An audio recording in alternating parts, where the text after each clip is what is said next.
being conducted remotely once again. Please may I have your attention whilst I make a few announcements about how this meeting will be conducted. This meeting is a public meeting held in accordance with recent regulations which permit local authority meetings to be held by remote means. The meeting is being conducted using Zoom as the virtual platform and will be live streamed for the public to view via the Council's Public Eye webcasting site. This will mean that the recording will also be available for people to later view through the Council's website. Sheffield Live TV also plan to record and rebroadcast this meeting. To help make the meeting run as smoothly as possible, it is important that all participants in the virtual meeting room have their microphones on mute for the duration of the meeting. Please only unmute when I invite you to speak. This will help reduce the scope for noise interference. May I also suggest that all mobile telephones and similar devices are switched to silent in order to remove the potential for disturbance when speaking at the meeting. Thank you in advance for your cooperation in this. May I remind members of the guidance provided to them earlier today by the clerk, Paul Robinson, that if you wish to speak at the meeting, you should use the Zoom chat facility to request to speak. You will need to indicate which item number you wish to speak on, and it is important that the message is sent to all panelists and not directly to myself. Paul will be monitoring the chat on my behalf, and messages sent directly to me run the risk of being overlooked. Please do not use the chat facility for any other purpose. Again, thank you in advance for your cooperation. The regulations on remote meetings require that members are able to hear and be heard by, and where practicable, are able to see or be seen by other members and by members of the public. In the spirit of this, please can I ask that members keep their cameras on for the duration of the meeting. Members of the viewing public may see members of the council look away from their screens at times. This is because they will need to look at an additional screen or device containing their agenda papers. May I remind members that in addition to the published agenda for the meeting, emails were sent to you by Paul Robinson earlier this morning, attaching a list of changes to committee memberships and appointments of representatives to serve on external bodies, which is to be considered in the meeting under item 6 on the agenda. And Mr. Craig Rogerson shortly before the meeting, attaching the members' questions and answers document, which is to be considered under item 4. Please may I give notice of a proposed change to the timing of item 8 relating to the update on coronavirus, which is scheduled on the published agenda to commence no earlier than 4 p.m. This item of business will include the usual update from Greg Fell, the Director of Public Health, and an opportunity for members of the council to ask questions. However, since the publication of the agenda, arrangements have been made for the Vice-Chancellors of the city's 2 universities to attend from 4 p.m, to be given approximately 10 minutes each to report on the work that both universities have been undertaking during the pandemic, and for James Henderson, the Director of Public Policy, Performance and Communications, to attend to outline the restrictions announced by government on the second national lockdown.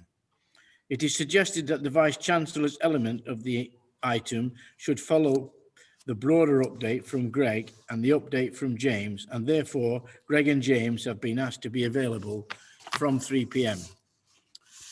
Finally, this meeting is scheduled to finish at 5:30 p.m. I propose to adjourn the meeting at one or more appropriate points through the proceedings to give members the opportunity to take a comfort break. Thank you. Item 1, apologies for absence. I've received apologies from Councillor Ben Curran, Councillor Abdissam Mohammed, Councillor Peter Rippon, Councillor Jackie Satter, Councillor Sophie Wilson, Councillor Colin Ross, due to technical problems. Are there any further apologies? Thank you. Sorry. Councillor Sheffield, yeah. Thank you, Lord Mayor. Thank you for allowing me to come in. Lord Mayor, I note what you've said around the issues around public health, and you also gave us the end time of the meeting. Whilst I agree with in terms of prioritising public health and in particular COVID-19, there are a number of very important questions, written questions tabled by members, particularly around the governance and openness of the council, that I really would like to have myself and other colleagues to have the opportunity to ask. So that, therefore, Lord Mayor, what I'm saying is, could we actually call for a suspension of Council Procedure Rule 5.5 and actually extend council past 5:30 to allow those very important issues other than COVID to also be aired by other councillors? Lord Mayor, we don't have notice of motion, so we can't bring the issues that we want to highlight to council through that route. This is the only route left, and I urge you not to, all the councillors, not to shut that route down. Councillor Shafak, are these supplementary questions you're talking about? Sorry, you're on mute. You're on mute, Councillor Shafak. So it's the members' written questions that submitted before 12 noon last Tuesday that we received the answers to just before 1 o'clock today. We'd like to have the opportunity to ask supplementary questions, Lord Mayor. Not just myself, I'm sure the councillors from different parties may well want to comment if they want, but I think we should extend.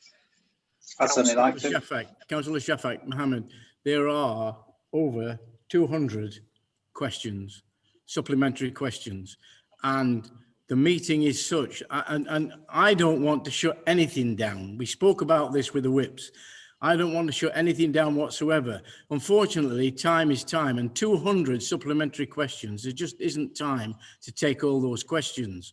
So the actual procedural rule, Council Procedural Rule 16.4 states clearly that one supplementary question on each question may be asked with the permission of the Lord Mayor. Now, that's not to say that I want to shut questions down. I don't.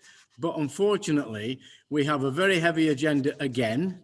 We have the public health on. We have the people from the university, which I'm sure people want to hear from because of our students in the city. And so it's going to be very, very difficult to get those supplementary questions in today.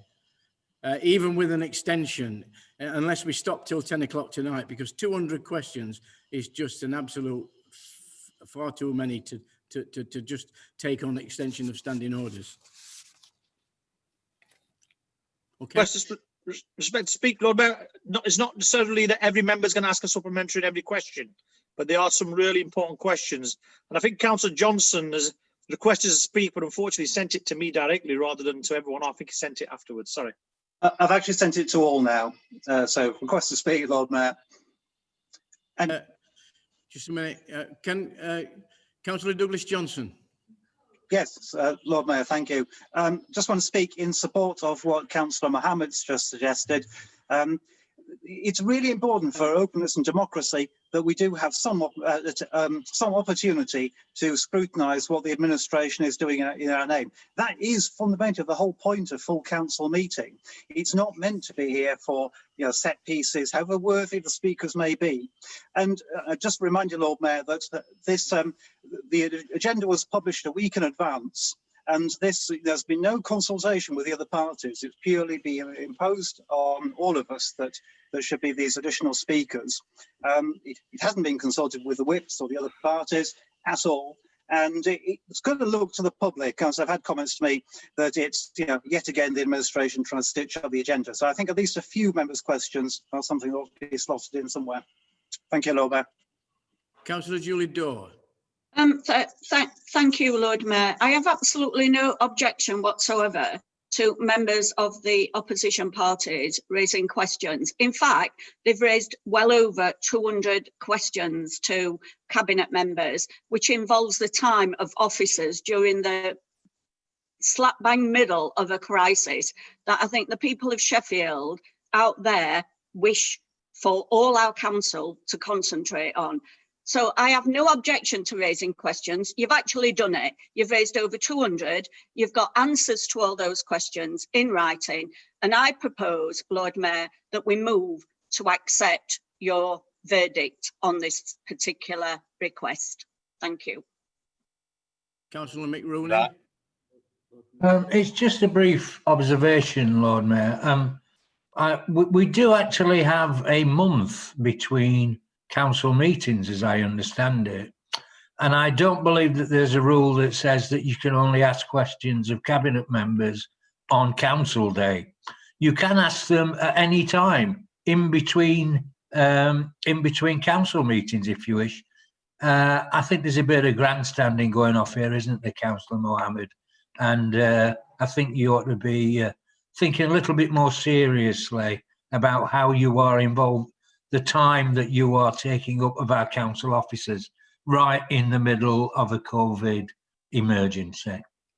All I'll say, Lord Mayor, is there's a report out from the Ombudsman about openness, transparency, and the very first council meeting after that, what are we doing? The opposite of what they asked us to do, to be open and transparent. There's some very important questions that I want to ask Councillor Daw in public, and the public have a right to, for me to air those and to hear Councillor Daw's answers. Why are you shutting it down, Lord Mayor? I don't want to prolong the conversation, Lord Mayor, but I think this is a very sad start to how things are proceeding following the Ombudsman's report. Lord Mayor, can I second Councillor Daw's motion to support your ruling on this and start the meeting, please? Thank you.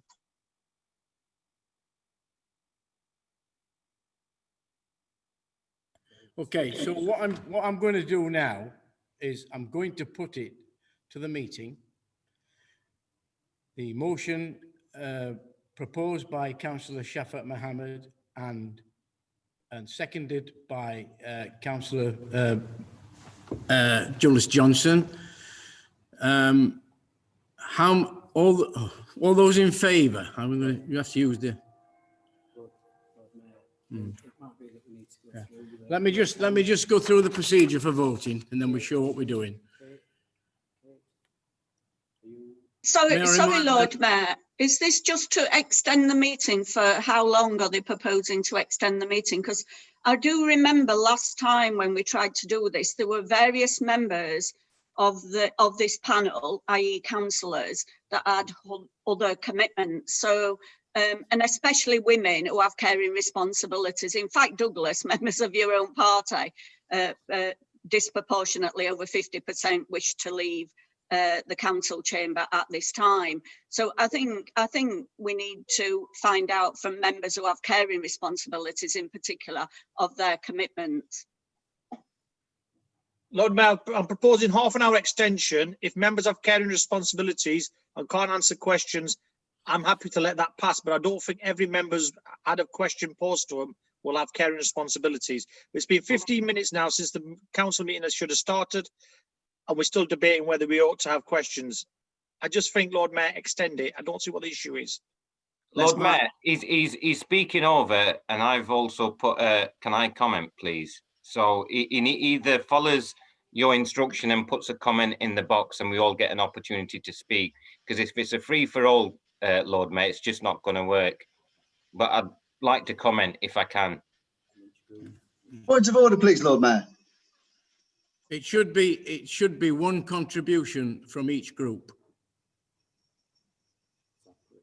So I'll put that to the vote. One contribution from each group. That is if the meeting agrees to extend standing orders for 30 minutes after the guillotine. So may I remind members of Point of order, Lord Mayor. So just point of order. Has there actually been a proposal to take forward the leader's suggestion of having these invited speakers? It certainly wasn't on the agenda originally, and I assume that we haven't actually decided that formally, have we? This might point about it being dumped on us at the last minute.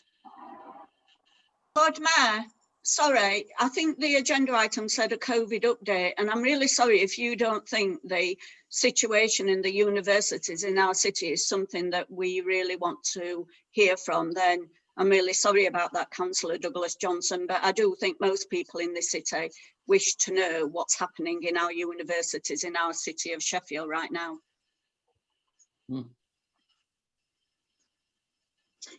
Well, in reply, of course. I'm not taking any more contributions It'll on be this. particularly Excuse me. it'll be your constituents at that as well, Douglas.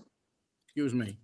Well, I am concerned that there is an element of finger pointing at students going on here, and I really want to avoid that. Excuse me, I'm speaking. Thank you. Thank you. Right. All I'm going to do is I'm going to put it to the vote, right? 30 minutes at the end of the meeting, and that's all I'm allowing at the end of the meeting. May I remind members of the guidance previously provided to them on using the Zoom raise hands function. Depending on the type of device you are using, the raise hand commands appears by clicking participants or pressing on more in your control at the bottom of the top of your screen. I shall conduct 3 separate votes, firstly seeking raised hands for, then seeking raised hands against, then seeking raised hands for those wishing to abstain. Between each vote, I shall ask the host of the meeting to lower the raised hands. Before I start the vote, please can the host of the meeting ensure that there are no raised hands? There are no raised hands. All those in favour of the amendment, please raise your hands now, and please leave it raised. No, on your screen.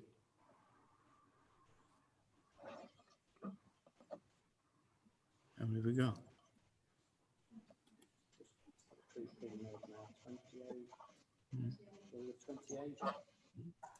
All right. Okay. Okay. Can you remove the hands, please? All those against, please raise your hands now.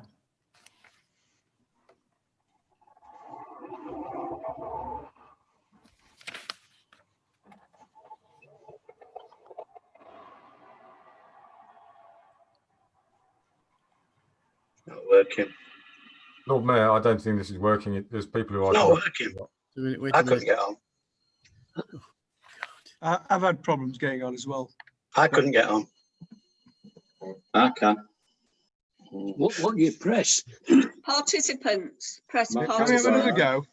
Yeah, you've been given advice how to use the system. All you have to do is follow those instructions. Yeah, okay. I wanted to vote, but it had passed by the time I'd found the system. Snooze, you lose, Roger. Right, okay. No, I'm a firm believer in democracy. I know there are some here who want to squash it, but can we have that vote, please? That's monstrous, Jim. Lord Mayor, I'm Right, having okay, listen, we're going to start it all again. Do we all know what we're doing now? No. What do I press Right. to get to the hand? You're pressing the participants, and then you click on raise hand outside of your name. That's how it's done. I think we need Max Bygraves, Lord Mayor. Right. Only some of the older people will get that. Listen, yes, even I can do it. So if I can do the it, vote again, right? Are we ready? All those in favour of the amendment, please show.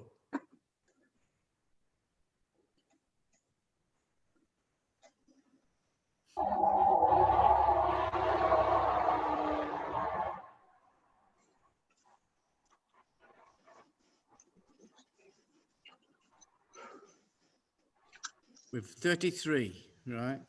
Okay, now can you lower the hands, please? Thank you. Right, all those. Oh, Hang on, they haven't removed their hands. Okay, all those against, please raise your hands now.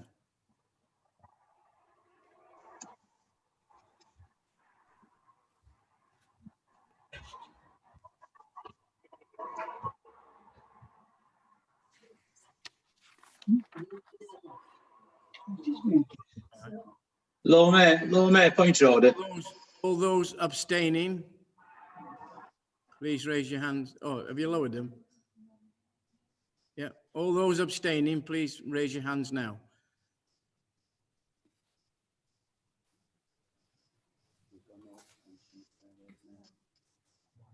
One.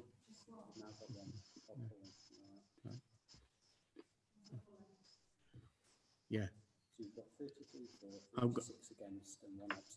got 33 for, 36 against and 1 abstention. So that's his loss. Thank you. Move on. Lord Mayor, can I just ask a favour? Lord Mayor? Hello?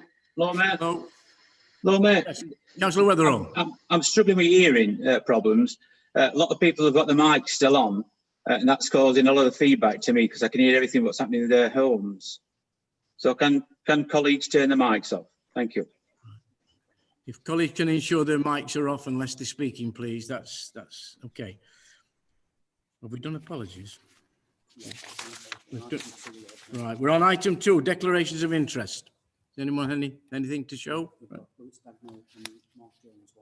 Right, Councillor Dagnall. Yes, on the discussion of the universities, I'd just like to declare that I'm a funded postgraduate student at the university, and in the coming semester I'll also be a employee as a teaching assistant, so I'll be affected by the discussion. Thank you. Is it Mark Jones, you say? Councillor Mark Jones. Thank you, Lord Mayor. I have a pecuniary conflict of interest as my partner is a senior lecturer at the University of Sheffield. Thank you. Item 3. Lord Mayor. I'm sorry. Sorry. I'm sorry. I was late with this. I'm also a funded postgraduate student at the University of Sheffield. Thank you. Right. No more. Item 3. Public questions and petitions and other communications. Before I bring that in, I would just like to say that Remembrance Sunday will be somewhat different this year. We are not encouraging large crowds because of the pandemic. A member from each political party has been invited, and the event will be live streamed on social media platforms. And the message is, please remember at home. Thank you. That's all I've got to say on that. Public questions can be asked and petitions can be presented at council meetings. Questions and petitions need to be submitted 2 clear days in advance of these remote meetings to allow time for myself as the chair of the meeting to decide how any petitions and questions received are to be presented at the meeting, and for invitees to attend the meeting to be issued. There are 60 minutes allowed in total for ordinary petitions and public questions. For this meeting, 1 petition and question from 6 members of the public have been received by a submission deadline. 1 questioner was not able to attend, so that I would suggest we give that answer to be given a written answer to that one, which we'll announce later on. At the appropriate time, the host of the meeting will bring speakers into the virtual meeting room to enable them to present their petition or ask their questions. Once a public speaker has spoken and received a response from the relevant cabinet member, the host will then return them to the virtual public gallery. I have received a petition containing 975 signatures, and Mr. Crossland wishes to address the council. Please can Mr. Crossland be admitted to the virtual meeting room, to the virtual room? Thank you.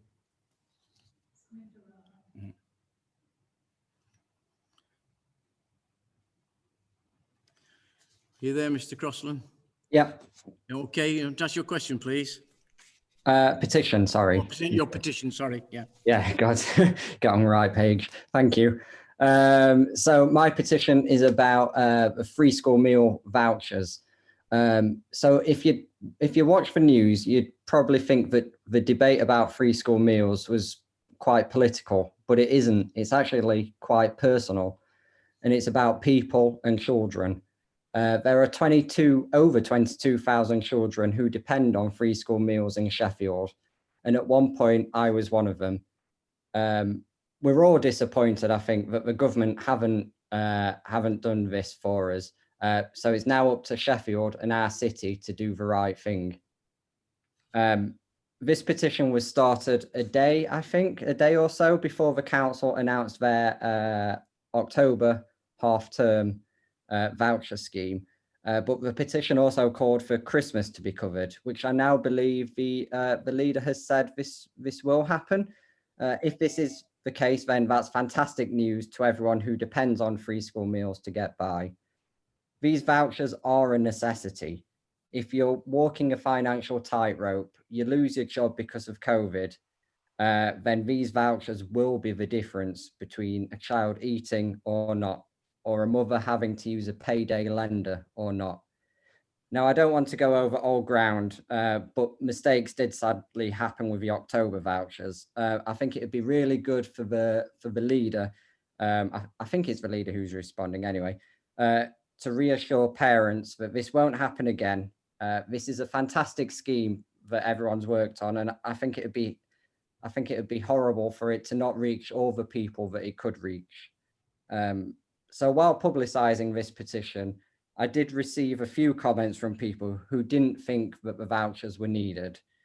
To those people, I'd say, think how you'd want to be treated. How would you feel if you lost your job because of COVID? You were really struggling with money, and your child was going to bed hungry. As a city, we can offer them a helping hand.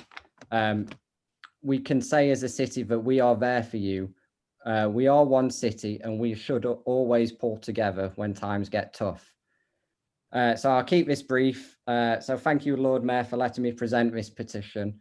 It's incredibly important and, to be honest, quite personal.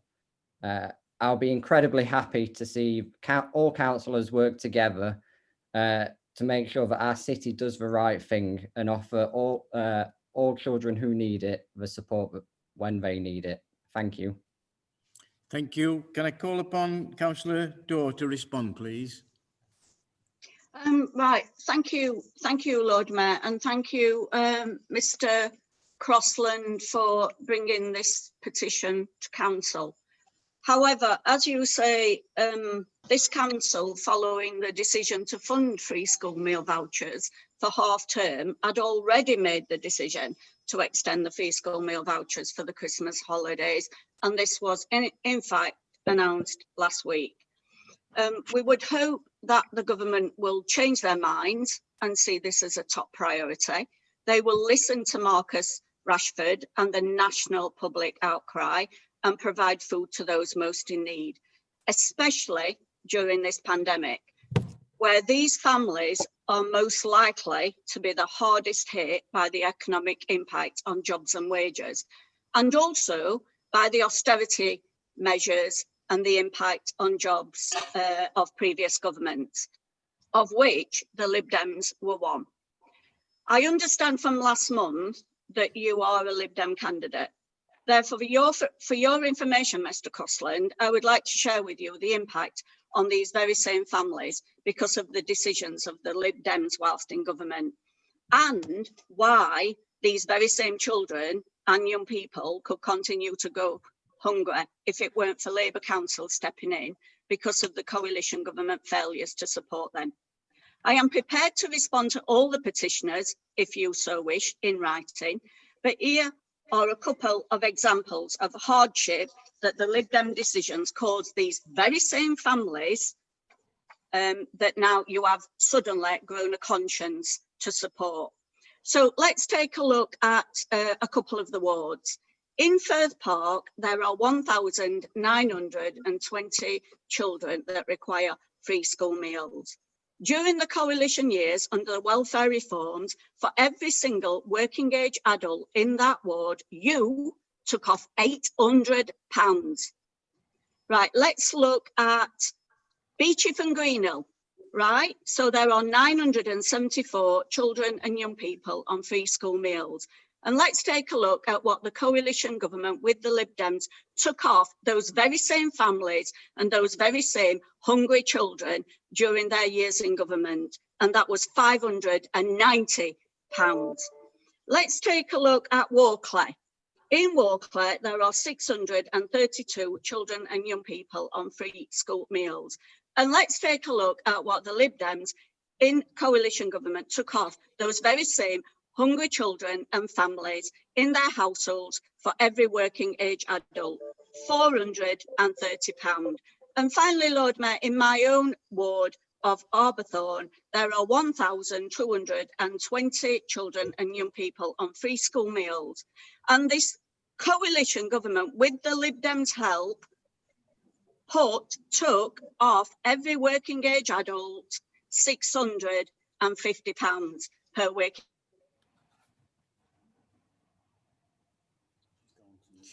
She's gone on mute. She's on mute. On mute. Support hungry children. You've seem to have grown this conscience to support hungry children, but it's of your making, and that's quite clear. So let me know, Mr. Crossland, if you would like me to post this information on your Lib Dem website, and in fact the Greens, if you would like me to post it on yours as well with the details of your wards, considering your local coalition. Thank you. Thank you. Mr. Crossland also wishes to ask a question. Will you please do so now? Thank you. Yep. I'm sorry, Lord Mayor, this is a petition. He's presented it to the council. It's not a debate. No, he's got a question on another issue. Doesn't that come on public questions? Yes, on public questions, yeah. Mr. Crossland. Thank you, Lord Mayor. Now the crossing on Station Road has been confirmed by the council. When can we expect construction to start? Thank you. May I call on Councillor Bob Johnson, the Cabinet Member for Transport and Development, to respond, please? Hello again, Mr. Crossland. Timescales are difficult to estimate. There will be a consultation taking place, and as a member of the general public, you'll be made aware when that consultation goes live. Thank you. Thank you. Can Mr. Crossland please return to the public gallery? Thank you. Okay. Please can Sophie Thornton be admitted to the virtual meeting room? Sophie has questions on 2 matters set out below. Thank you. Are you there, Sophie? Hi. Oh, thank you, Lord Mayor. Hello. Hello. Ask your question, please. Thank you, Lord Mayor. Can I first express my complete frustration with this council and its leader, who's just felt it appropriate to have a go at a petitioner, someone who was on free school meals themselves, for wanting to work together. This isn't about party political points, it is about children. Labour do not have a monopoly on caring, and I think that Councillor Dawes should apologise to Mr. Crossland for disregarding his experiences. Excuse me, this is not this. Excuse me, this is for my your first question. Yeah, Thank my you. first question is now. My first question is now: does the council still plan to reduce the number of housing officers across the city? And if so, can it tell us which ones are being considered for closure? Thank you. Councillor Paul Wood. Oh, do you want to ask your other question at the same time, please, and then we'll get them both answered for you. Thank you. Yeah, that's okay. My second question will be following from my last question at Full Council last month about the garage fly tipping in Gervais Avenue, Low Edges. I received a written response confirming that it had been tidied, but the doors had been closed over the remaining fly tipping in the garages. So along with many residents, I would like to ask the council to reconsider its approach and properly clean them out. Will you remove the rubbish and not just hide it behind closed doors? Thank you. Thank you. Can I call upon Councillor Paul Wood, please, to respond? Thank you, Lord Mayor. Thank you, Sophie, for the question. Regarding housing officers, what we're doing at the moment is we're doing a complete look at how we deliver the service. We're getting more and more of our officers to do it on a personal basis, and that we haven't made any final decisions on that yet. And it would have to go to consultation with the TARAs before any decision was made.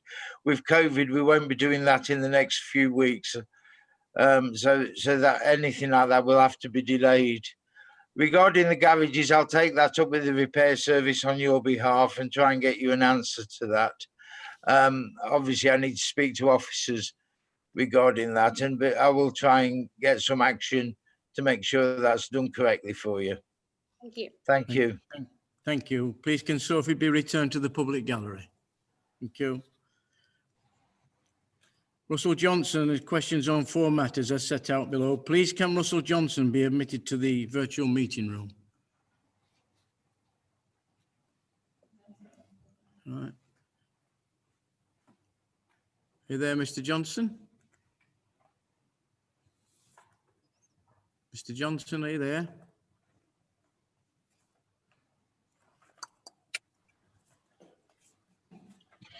Hello. Hello, Can Mr. you hear me, Johnson. Lord Mayor? Right, okay. Ask your questions. Okay. Sorry about that. Yeah, go on. Stop. Yeah. Okay. you Good go. afternoon, Council, Lord Mayor. Julie Dore, Leader. I expect you've missed me, Julie, but I know how you welcome scrutiny by members of the public, so I'm sure you'll do your best to answer these questions. 4 short questions. Firstly, Lord Mayor, do you wish me to ask them all together? Yeah, ask them together and then we'll get the response back. Yeah, thank you. Okay, that's fine. Okay, I met with the then Chief Executive, John Mothersole, in March of 2018. He told me categorically that a member of the AME staff had a broken wrist. Now, this has since been disputed, and I wonder whether you could tell me where Mr. Mothersole obtained that information. Did you know about it? If so, when did you know? And did you authorize Mr. Mothersole to spread that, in inverted commas, information? That's the first one. Number 2, if the leader's following social media, she'll be aware that there's an idea gaining traction there that if the council is to demonstrate its sincerity of the apology that is required by the LGO, one way of doing that, which might convince a few people, would be to reimburse the monies obtained, costs, against those people who were deemed to have breached the injunction. We now know that injunction was obtained dishonestly, so it would be a really good gesture if those monies were to be returned. People may then start taking the council's apology more seriously. Number 3, in view of the long-term damage to my city's reputation, resulting from years of malefaction by the Labour administration, will the leader please consider stepping down now rather than hanging on until next May? Number 4, finally. Is the council aware that despite the climate emergency and their declared intention to encourage electric vehicles as part of that, Sheffield still has far fewer charging points than, as far as I know, any comparable city, and I have compared Newcastle, Leeds, Nottingham and Liverpool. And indeed, Sheffield has still fewer charging points than smaller towns. Why is this so after all these months? And COVID is not the reason. I happen to know that charging stations are being installed in many cities over the last few months. Thank you. Thank you, Mr. Johnson. May I call upon Councillor Mark Jones, Cabinet Member for Environment, Street Scene and Climate Change, then Councillor Julie Dore, the Leader of the Council, and then Councillor Bob Johnson, Cabinet Member for Transport and Development, to respond, please. Thank you. Councillor Mark Jones. Thank you, Lord Mayor, and good afternoon, Mr. Johnson. With regards to the conversations that you had with John Mothersole, I couldn't possibly comment because I wasn't party to those conversations. So please forgive me on that element. However, I have recently received an email along similar lines to inquire about this incident and allegations surrounding this incident. I am currently working with officers to understand the background of this, and if it is okay with you, I'm happy to provide you with a written answer as to the findings of that investigation. There's several things that need to be looked into. It's a complex situation, and I wouldn't want to comment one way or the other without full understanding of the information available. So I will get back to you as quickly as possible on this one. Thank you, Mr. Johnson. Thank you, Mark. Just to say that the Leader of the Council may wish to respond in terms of her support for that. Okay. Councillor Dore. I'm sorry, in support of what, sorry? of the investigation into whether a member of the workforce of AME actually suffered an injury? Is that what you suggested? Yes, indeed, Julie, and whether you knew about it at the time. I only knew about it because it was repeated several times during that period, right? I wasn't informed informally that someone within the AME workforce had suffered an injury other than during the discussions that were going on at that time. Okay, so thank you, Julie. You're placing it on record that you were unaware of that. Thank you. No, I'm sorry, I didn't. I'm saying I was made aware of that because it was made known in the public domain, in fact, during that time. Mr. Johnson, do not put words into my mouth. Oh, I'm sorry, Julie. Excuse me. Thank you. Thank you. And now, can we have? Yeah, I have an answer to his questions, right, Mr. Johnson. Yeah, absolutely right. Was quite surprised not to see you at the cabinet meetings, Mr. Johnson. In fact, I was quite worried about you during this particular pandemic that you could possibly have other sort of unfortunate circumstances. So I am actually quite pleased to see that you haven't. So you've asked me the question regarding traction in social media. As you well know, I don't engage with social media. And when I do, I notice that when people post on social media something, they're likely to only receive far less than 100 sort of replies or likes or things like that. So I don't engage with it, so I'm not aware of it. But in answer to your question, peacefully campaigning against the replacement and replenishment of street trees is different, very different to breaching an injunction. They are two very different things. And as you know, Mr. Johnson, we've extended a full apology and worked through with campaigners to develop a new joint strategy for the future replacement and replenishment of our city's trees. And I think we are really in a good place at this moment in time with that. One thing I do know that there is a widespread view about, because my inbox and all cabinet members and councillors are full of people who need guidance, help and support through this horrendous pandemic. And I'm aware that there is a widespread belief that this council is doing everything possible right now to save lives, protect the most vulnerable. I'm really sorry, I can't understand why you're laughing about this when I'm talking about saving lives and protecting the most vulnerable, supporting our businesses. It's politically disingenuous. Excuse me, Mr. Johnson, two ways. Question. There is evidence to that, and I'm really quite ashamed that we have a member of the public coming to the council laughing when I'm talking about saving lives during a pandemic. Thank you, Lord Mayor. It's a diversion. Councillor Johnson, please. Councillor Bob Johnson, sorry. Thank you, Lord Mayor. Yeah, thank you, Lord Mayor. Yeah, and thank you, Mr. Johnson. Yeah, we're fully aware that we need to provide electric charging infrastructure points to promote the take-up of electric vehicles, and that's why we're in the process of rolling out the rapid chargers that we're doing at the moment through Early Measures Fund, and actively seeking further funding streams to be able to enhance our network. We've also worked with private organisations to help develop an offer. This includes provision of charging points, but also through Highways England. We're also rolling out an electric van promotion scheme, providing incentives for businesses to change their fleet to an electrified fleet. It should also be noted that provision of charging infrastructure is also reliant upon the national grid and the underlying infrastructure. So it's very, very difficult to make city-for-city comparisons.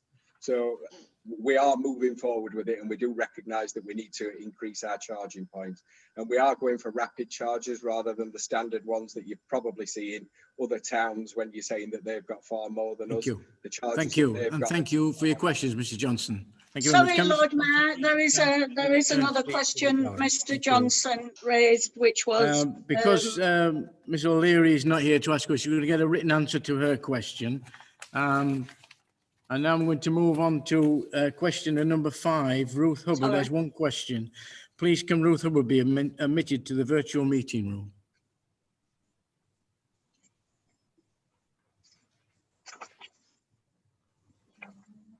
Hello. Are you there, Miss Hubbard? I am. Thank you, Lord Mayor. Hello. Hello. Hello. Can you ask your question, please? Good afternoon. Yes. Following on from Sophie, the questioner, can I too express my dismay? Can I too express my dismay that the leader thinks it's There's appropriate? no sound, Miss Hubbard. Just a moment. Okay. You're mute. I can't hear her. Yeah. No. Can you hear me now? No, we can't hear you. We can't hear you, Ruth. We can, Lord Mayor. Can you hear me? I'm on unmute. Yeah. We can hear. We can hear He's you. answering the question, though. We can hear her, Lord Mayor. Can you? Can you hear her? Can you all hear? Yes, we can. Yes. Yeah. Okay. Carry on. Carry on, Ruth. Okay. Thank you, Lord Mayor. Good afternoon. Following on from Sophie, can I too express my dismay that the leader thinks it appropriate to talk to a citizen representing 900 plus petitioners to personally attack someone in this way for party political purposes? My question is, as part of the full apology following the local government ombudsman report, do the people of Sheffield not deserve an explanation as to why this council took things too far? If not, why not? Thank you. Thank you. So, Councillor Dorr, can you respond? Right. Thank you, Lord Mayor. And in response to Ms. Hubbard and also Ms. Sophie Thornton, Mr. Curtis Cosland is not addressing this council as a member of the public, as we established at the last month's council. Mr. Curtis Cosland is addressing this council. Point of order, Lord Mayor. Point of order, Lord Mayor. We are all members of the public. Well, you absolutely, Lord Mayor. That's disgraceful. He is a political candidate for the Liberal Democrats, and in fact, the petition. Councillor Dorr, sorry, can you answer the question to Miss Hubbard, please? I'm trying, Lord Mayor. Please. We'll try a bit of order. What I am trying to say is that Mr. Curtis Cosland at the last month's council meeting, and we all know, is addressing this council as a political candidate for the Liberal Democrats in a ward in Sheffield. And in fact, the petition he was relating to was started on the Liberal Democrat Party website. Point of order, Lord Mayor. This is a disgraceful way to speak to members of the public, and Councillor Dorr should apologise to Mr. Crossland, because all of us are members of the public. Councillor Dorr is spot on. You've got nothing to do with politics. You're an absolute disgrace, Councillor. Just a minute. Excuse me. All those who've interrupted a disgrace. Councillor Dorr, can you just Thank answer you, the Lord question, Mayor. please, to Miss Hubbard? I think what the disgrace is a member of the actual public. I'm not really quite sure if Ms. Hubbard is a political candidate for another political party, so I am assuming she is a member of the public. And I find it a disgrace that you're interrupting when a member of the public's asked me a question and I'm trying to answer it. So, in answer to Ms. Hubbard's question, the details of the response to the Ombudsman report are in a cabinet report. And if you would like it posted to you, I'm sure that I can do that this week. So the question that you've asked, the answers are in that cabinet report, and I'm more than prepared to post it this week if you can't access it via the website. Thank you, Lord Mayor. Thank you. Thank you for your question, Miss Hubbard. Can Miss Hubbard Thank please you, be Lord Mayor. returned to the public gallery? Thank you. Nigel Slack has a question on a matter as set out below in my agenda here. Please, can Nigel Slack be admitted to the virtual meeting room?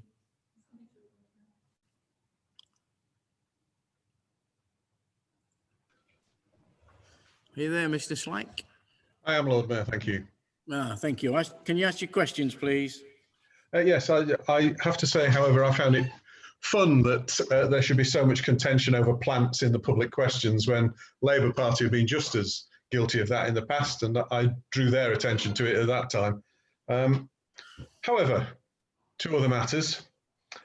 Firstly, I'm insulted that the Cabinet Member for Children, Young People and Families is accusing me in her written response to last month's question of blaming students for spreading the virus and of being divisive. I do not blame the students or the pupils in schools. I blame the government, the universities, and I'll be waiting to hear their excuses later, and the accommodation providers for failing to protect those young people. No one sector of society is blameless. They all include people who do not follow the guidelines, as the Halloween weekend parties showed. But when you gather people into petri dish environments where staff and students feel unsafe, including Ofsted, and where large parts of the student body are succumbing to infection, it is those in power who should shoulder the blame. And to infer that I think otherwise is wrong, and I expect an apology. Now to my question.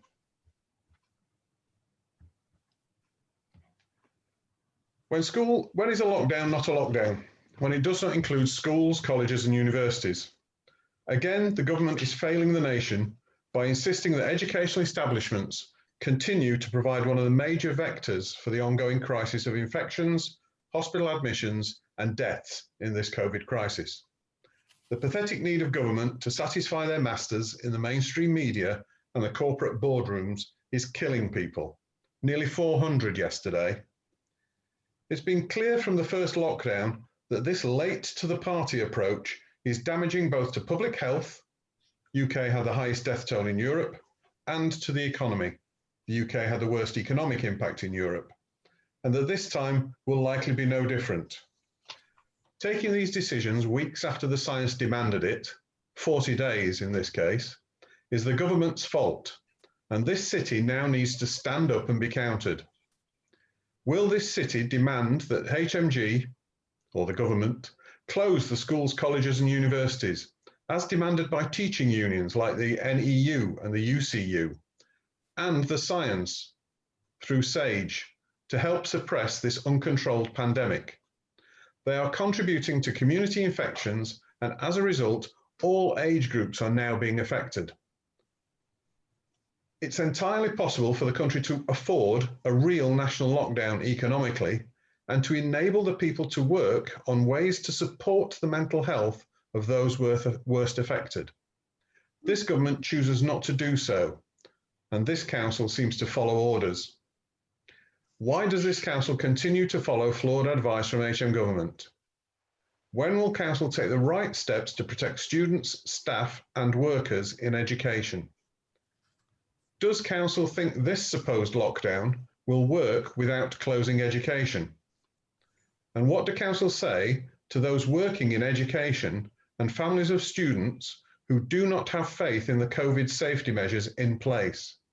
Measures that have failed and made schools and higher education key vectors for the spread of the virus over the last 2 months.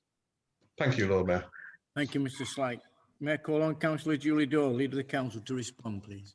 Right, thank you, Lord Mayor, and thank you, Mr. Slack. And I'm really pleased to see that members of the public do actually want to hear from our great universities in Sheffield regarding their provision to students in our city.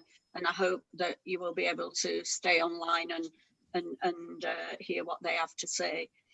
I also want to say that this council have always stood up and be counted. We have always stood up to be counted against this government. We have never shied away from standing up for Sheffield. In fact, over the last 10 years, it's been very loud and very clear. Secondly, there is a difference between following advice from the government and having to follow instructions. And on the matter of schools, colleges and universities, there will be a vote in Parliament today, which will determine whether they are required to remain open or closed. This will not be advice, it will be a decision of Parliament. And this council have to follow that. Right, the Labour Party and the Labour Group's position is that education and learning should remain open and accessible. It is a very difficult balance to keep people safe from the virus, whilst also recognising the impact in many other ways of the decisions taken to do just that. And for some of those impacts can be far more harmful. For some, especially our children and young people who are the most vulnerable and disadvantaged, they would be disproportionately adversely affected by the closure of schools. For some, it can be the very serious matter of safeguarding and an increase in mental health conditions. But there is also data showing that the impact on inequality will be long-term. The gap will grow wider, and the far-reaching consequences it will have for the futures of some of our very vulnerable and disadvantaged young people. And we have already seen that with the previous lockdown. But of course, risks must be managed properly. But the cost of children being out of school is too high. It is a balance when deciding upon which outlets and provisions should be closed.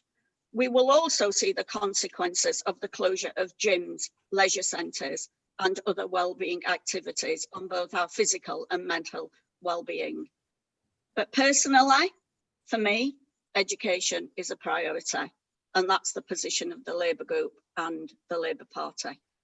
Thank you, Mr. Slack. Thank you. Councillor Jackie Drayton, did you want to add anything to that out of your portfolio to what Mr. Slack's been asking, please? Yes, thank you, Lord Mayor. Thank you, Mr. Slack. You asked me to apologise for what I said. I will apologise if I upset you in what I said in answer, but I want to make it clear that I was answering a question that you had, a written question to me that you had. And if I have to say, and I will say it because I've got it here, I said, you talked about students and young people being responsible for the death of a family member. And you also talked about universities putting money over the health of their students. And that's what I said. To me, Mr. Slack, even though I recognise that you're very passionate about challenging organisations like the council, like the universities, and you're passionate in your belief as to why you think it's best that students and young people should not be attending school, I felt the language you were using, as I said, was it was divisive and it was emotive, and I didn't accept that you were right to use that sort of language. I have to echo everything that the leader, Councillor Dawes, said. I was very fortunate when I was a single parent. I lived in a house with a garden. There are for some families in our city who are single parents, they're living in, might be on the 5th floor of a tower block with 3 children in a 2-bedroom flat. If their children aren't at school, they might be doing a small job. If their children aren't at school, they might have nobody to look after their children.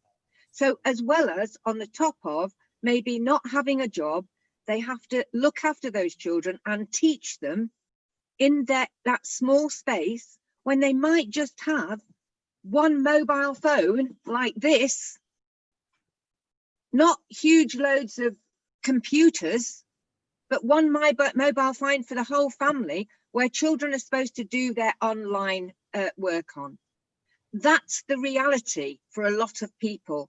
The reality for a lot of people, all people across our city, when the children came back, you talked about the mental health of children and young people, but I think the raising of anxiety and the raising of people all being in a house together, often their parents having to do the jobs from home and teach the children and be together, is not acceptable. And I'm sorry, we disagree on this. I agree. The people who are disadvantaged the most, the children and young people that are disadvantaged the most, are the poor and the vulnerable in our city, the most vulnerable in our city. This pandemic is affecting those people more than other people. and those children and young people need to be at school, so we have eyes on them and they're supported. And as long as the schools are working as hard as they are at the moment to keep, and the universities, to keep those children safe and their staff school, I will continue to support them. So I'm sorry if you were upset that I said in the way I replied to you, but it wasn't meant in any other way than to disagree with the language you use and the emotive language you use. Thank you, Mr. Slack. I'm happy to always get a question from you. Thank you. Thank you. Thank you, Mr. Slack. And can Mr. Slack please be moved to the virtual meeting? Yeah, thank you. Thank you. That concludes this item of business. I'm now going to move, because it's 3 o'clock, I'm now going to move to item 8, the coronavirus update. I'm going to invite, I shall now invite Greg Fell, Director of Public Health, to provide an update on the latest position in relation to the pandemic. I shall then invite James Henderson, Director of Policy, Performance and Government and Communications, to outline the restrictions announced by the government on the second national lockdown, which is due to start tomorrow.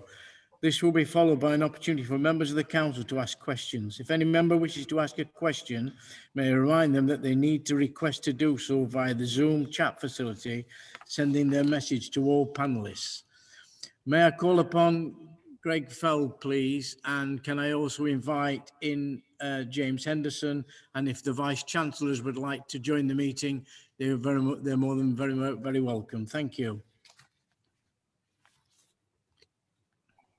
Thanks, Lord Mayor. I'll share some slides. Dem Services have the slides, and that if they've not already circulated them out, they'll circulate them later. So I'll be reasonably quick about this because I want to engineer as much time as possible for the conversation that will follow. Someone nod at me to tell me you can see the slides. Thank you. Yeah. Okay. So situation report as of today, it's up to date as of today. Tomorrow it will be out of date. The one thing that we know from this is it changes almost every day, certainly every week. I'll in two parts. Firstly, epidemiology. Secondly, is the my advice and thoughts on the basis of the impending lockdown, or more formally known as Tier 4 restrictions. So we'll start with the epidemiology. In a single slide, it's this. This is the course of number of cases per day over the last 9 or so months. And you can see what happened in September for yourself. The shape of the curve is pretty clear. So we're diagnosing in Sheffield residents in the order of about 330 cases per day on over the last 7 days. So a significant number of cases, non-trivial number of cases. The rate is very high. It is now starting to fluctuate. You'll see earlier on in the summer, there was a fluctuating rate. The scale makes it quite difficult to see, but the rate was fluctuating. I started to panic when it started to go up, but well, clearly it's gone up, and that happened as of September into early October. It is now starting to come down. It's still fluctuating. The rate is way too high, and the positivity is 15%. So remember, in early summer, the positivity of 100 people with symptoms who get a test in early summer, 1.5 to 2 of them would have tested positive. Now 15 of them are tested positive. All that said, the 7-day rate is settling and coming down, and that's good news, but it's still much too high. And I'll come back to this chart later on. We're still seeing principally household transmission. This is the rate per thousand for each of the lower super output areas, which is a small unit of geography, about 1,500 houses, for every LSOA in the city. Still principally seeing household transmission. That's where most of the risk is. That's where we spend most of our time, and they are not COVID secure environments. Schools, pubs, clubs, wherever you are largely COVID secure environments. Our houses aren't, mine isn't, and I suspect yours isn't, yours aren't too. And we spend most of our time there. So concordantly, most of the transmission is in households. It is across the city, but, and it's an important but, The east of Sheffield, the concentration of cases is becoming more in the east of Sheffield than it has been over the past month or so. We've seen this pattern before. We saw this pattern in wave one. Early in wave one, cases were fairly uniformly spread across the city, and then largely on account of work patterns and the concentration of jobs that have to be done face to face in poorer parts of the city, there's more exposure, therefore there's more infection in the east of the city, and that's beginning to be seen again. And that's not a surprise, but it is a sad statement of reality. This is South Yorkshire. This is the trend in daily case number of cases diagnosed a day since mid-September out to the end of October. Sheffield is the bottom chart here, and you can see we have peaked. We've peaked early, and you can see the fluctuations for yourself. The peak was later on for Barnsley, Doncaster and Rotherham, but even in those places the numbers are beginning to settle, and I suspect they will fluctuate. More cases in Sheffield than the other places because it's a bigger city, therefore more people live there. But it would appear we're at our peak, but there are some caveats on that, and I will come back to those later. The age-specific rates, i.e. the proportion of people in a certain age band, to pick one, 55 to 64, who test positive as a proportion of all the people in that age band, are going up across the board. The average age of a case is increasing steadily.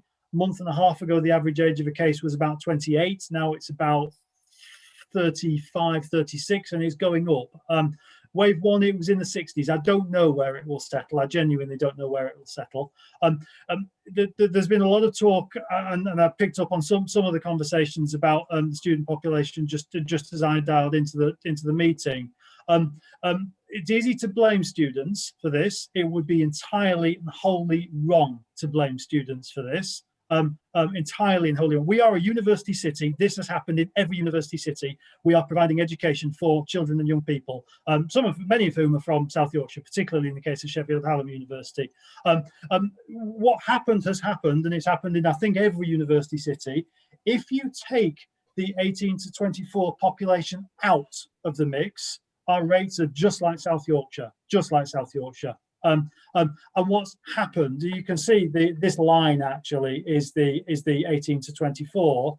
There was a big spike. That's well-trod territory. It's now settled, and it's about as it was. And the two VCs will pick up on this, I'm sure. Credit to both of the universities who have worked incredibly hard with my team, with Public Health England, and with their own teams to manage this, and they've done so very well, in my view. The rate of cases in each of the age bands is increasing, but the final point is really important. The rate of increase is decelerating, i.e. the curve is beginning to flatten in all of the age bands, and that's important. That matters a lot. There are signs of flattening in the elderly. Again, the bottom right chart is Sheffield. It's too early to call, and it's a too high a rate, whatever. It's the elderly that I'm most worried about, because it's the elderly that will suffer. We've seen this before. Many of you know this firsthand to your cost. It's the elderly that will have the most severe illness. Many elderly people will be very well, but they're most at risk of severe illness. So this is the rate. I need to get me 64, 75 and 75 over, ready 75 and over. Again, the rate for both of those age cohorts is beginning to flatten, but it's a much too high rate, much too high rate. Hospital activity continues to rise. This is unvalidated SITREP data, which NHS England frequently use. So it comes with caveats and cautions. There are too many caveats and cautions to list, but hospital activity is rising because there are more people in hospital who have a positive COVID test, many of whom are admitted because of a road traffic accident or a heart attack, and are then diagnosed in hospital. So they have COVID, but they're not poorly with COVID. But the number of people on ventilated and oxygenated beds is increasing.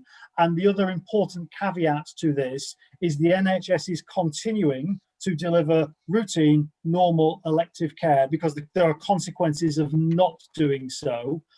So therefore, as a result, hospitals are becoming very, very, very squeezed. They're not in the same position as you've seen in other parts of the country, but they are becoming very busy. And then this is a slide that's full of data. The stories I hear from frontline doctors at Sheffield teaching hospitals and our GPs are very clearly telling me that the NHS is becoming very, very busy indeed. So don't underestimate the importance of this. And there's a possibility at some point the NHS may need to reprioritise planned care. It's trying not to do that for obvious reasons of the consequences that go with that. But the hospitals are becoming busy. Thus, one of the principal reasons for the imposition of the lockdown or the tier 4 restrictions, which I'll come on to. Deaths haven't yet started to rise significantly, but we are seeing a substantial may not be the right word, certainly a non-trivial number of deaths where COVID is recorded on the death certificate since early September onwards. After a long period of 0 per day, we're now seeing a steady trickle, and we expect that will rise. And that is inevitable, sadly. I'm just last point on hospitals. I'm expecting hospital activity to be going up for a good few weeks to come yet.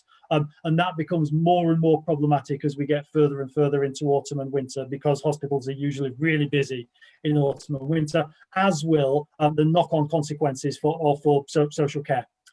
So the Prime Minister's clearly announced we're back in lockdown, from today, or no, tomorrow. Sorry, get me days wrong.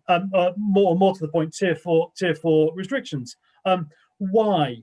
Well, one principal reason why, because SAGE on 17th of September presented data to the Prime Minister. The country is projected to breach the number of infections, hospital admissions and deaths, or exceed the number of infections, admissions and deaths that were in the reasonable worst case planning scenario quite significantly. And that's been apparent in the north of England for some time, and it's apparent across the whole country now. The trend is to significantly exceed the worst case planning scenario. That is an unmitigated model. It assumes that there are no interventions to change the course of things. Thus, the intervention, the tier 4 restrictions, will change the course of things. So the model will be wrong. All models are wrong, some are useful, but the model, if assumed that there were no further mitigating factors, would have got to a stage where we significantly exceeded the worst case planning scenario, and that obviously comes with significant consequences. So that's the reason. Unpacking that, what led to that? No single thing. Lockdown 1 relaxation, arguably subsequent inconsistent messages, but the releasing of lockdown led to more mixing of more individuals. This is a virus that spread from human to human. The more individuals mix with each other, the more opportunity there are to connect people together and to accelerate spread. Arguably, there's a lack of coherent message health versus economy. It's a false trade-off, and I'll come back onto that at the end. A high proportion of us remain susceptible. We couldn't, nationally, it's not just a Sheffield point, but we didn't adapt our behaviour or our systems to live with COVID. We expected we beat it. Well, we haven't beat it. We're not going to beat it for some considerable time to come. We will need to learn to adapt our behaviour and systems in the long term. We've definitely become desensitised, and we haven't matched the restrictions on mixing with the level of community infections, and we're spending more time indoors, which is riskier from a transmission point of view. The purpose of the lockdown is to get R0 to below 1. The rate of reproductive spread. So of 100, R0 is currently between 1.3 and 1.5. So of 100 people who have an infection, they will spread that to between 130 and 150 people. The vast majority of spread is fairly limited, but there are a small number of individuals unfairly characterized as super spreaders who do most of the spread. And if we can get to that, then that becomes a transformative intervention, which is easier said than done. The intention is to get the level of infection back to mid-May. That's a tall ask given where we are, but that's the stated intention. But if we get R0 less than 1, then the infection starts to shrink again, and then that takes us into a different space. Most infection, as I say, is driven by household contacts, and the lockdown will make a difference to that. There's no doubt. The aim is to reduce the mean number of contacts per case. It may reset expectations and behaviour, but there are some caveats. So I saw some data from Wales the week before last, which clearly said when Wales introduced some very restrictive interventions, it had a big effect initially, but then everybody got fed up and behaved as if it was all normal, and the infection accelerated again. And it doesn't change the fundamentals, which I'll come back onto at the end. How long? Stated 4 weeks. It will be reviewed in 4 weeks. It's worth saying that the measures that are currently in place up to the point of tomorrow have slowed spread significantly. In March, doubling time of hospitalisation or doubling time of death or doubling time of new infections was 4 days. It's now 17 days. So the rate of spread is much, much slower. But 4 weeks will not in of itself eradicate the virus. And it's probably not long enough to significantly shift the curve down to mid-May levels, which is somewhere in the order of here. You can see where we are at the moment. The length of time, this line is when lockdown was first imposed. It was a month and a half to 2 months before rates started to come back down significantly. So arguably 1 month will not be long enough. And I think it's important that we're really, really clear about that. But the stated intention of the Prime Minister is 1 month. And it's worth saying that this lockdown is less restrictive than the March lockdown. Education, it remains open. Many forms of employment remain open, which is different to last time around. So there are some caveats. All routes out are difficult. All of the options before us are shades of least bad. The exit strategy remains unclear. We did some work locally in South Yorkshire on the exit strategy from tier 3 restrictions, which will stand us in good stead. Ultimately, it's a government decision. It won't be our decision, but we have done some work in terms of what does the 7-day rate need to look like, what does positivity need to look like, etc. But the government's position on the exit strategy is unclear. Vaccination clearly is a magic bullet. It may not be as magic as we all want it to be, and it will take us some considerable time to get us all fully vaccinated. Treatments have improved massively. We use dexamethasone, which is a steroid that's been used for 30 years to treat people with severe COVID. It's reduced mortality by 30%. That's a huge gain, huge gain. So treatments have improved massively. That comes with a downside, because people who would previously have died will happily now not die, but they'll be in hospital for a lot longer. So that adds to pressure on hospitals. So, but all that said, treatments have improved massively. Sadly for me and you, we remain reliant on public health interventions and will be for some considerable time to come. So adaptation to the virus, ways of living, behaviour of individuals, and how we support that behaviour and test, trace and isolate. So lockdown buys us time to improve contact tracing and isolation, and I've included their reverse contact tracing, which is instead of who have you been in touch with, Mr. Smith, where have you been, Mr. Smith? And that gets us back to point sources of infection. So we'll probably get into this space.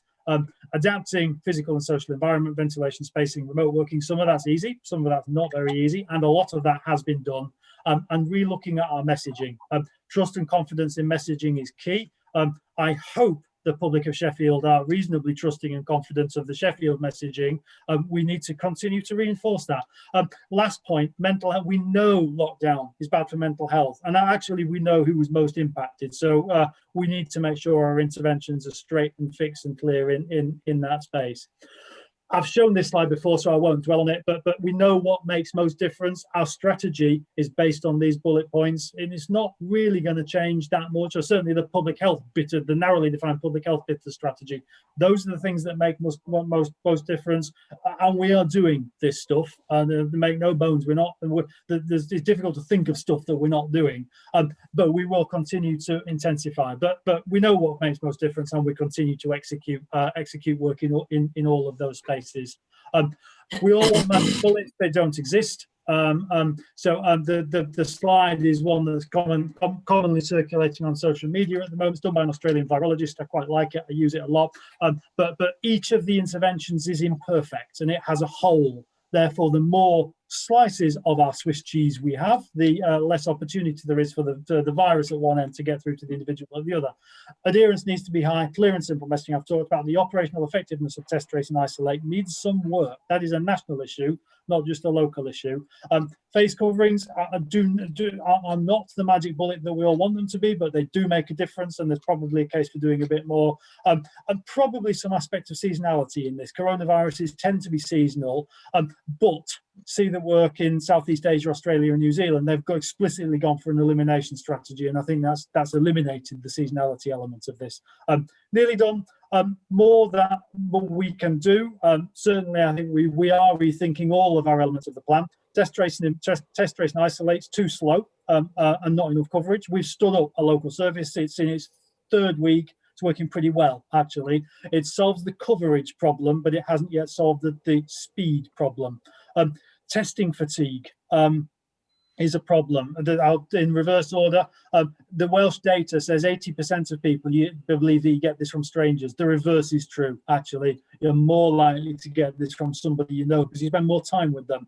And only 30% of them intend to get a test if they have symptoms, which is worrying and quite problematic. So new technologies will speed this up. You'll all have seen the press coverage of Liverpool. I'm not a fan of mass testing whole towns, but I am a fan of using these new technologies in very, very defined ways to address some of the real problems that we do have. People will get fed up, I accept that, so stick with the programme. Sorry to have to tell you that. And there's probably more we can do on risk reduction in big settings, schools, unis, care homes, workplaces. To be fair, all of the big settings have done an awful lot already, and I'm not sure there's more that we can do, but we'll certainly think that through. I talk a lot about numbers. I'd encourage you to go and talk to clinicians to get the real stories, or those who work in the voluntary community sector, because there's an awful lot of really difficult stories out there at the moment. The fundamentals remain the fundamentals. I won't dwell on that anymore because I've showed that slide time and time again. Summary: rates are settling, much too high rates. R naught is between 1.3 and 1.5. Admissions are rising. Death will follow, sadly. Tier 4 will achieve the suppression of spread, but it will buy time. What we do now will and can change the future course of the next 6 months. Supporting individuals and businesses is critical in that. I think the economy health trade-off is a false one. The best way to protect the economy is to keep the level of circulating virus low. The best way to protect vulnerable individuals is just the same, keep the level of circulating virus low. We don't have the wrong approach, but we will intensify. The fundamentals remain just that, and we will be in this for the medium to long term. I'll stop and pause to take breath there and allow James to take over, if that's okay, Lord Mayor. Thank you. Thank you, Greg. And that's Greg Fell, the Director of Public Health. And can I call upon James Henderson now to speak, please? Thank you, Lord Mayor. I've also got some slides to share, so if you'll allow me, I'll do that.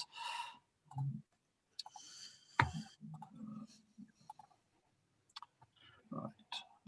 Oh. What's happened there? There's somebody else. Yeah, it looks as though we might be viewing Councillor Law's screen. I wonder if you might be able to put that down. There we go. Try it again, James. Try it again, James. Yeah. Can everybody see that now? Yeah. Okay. Yeah.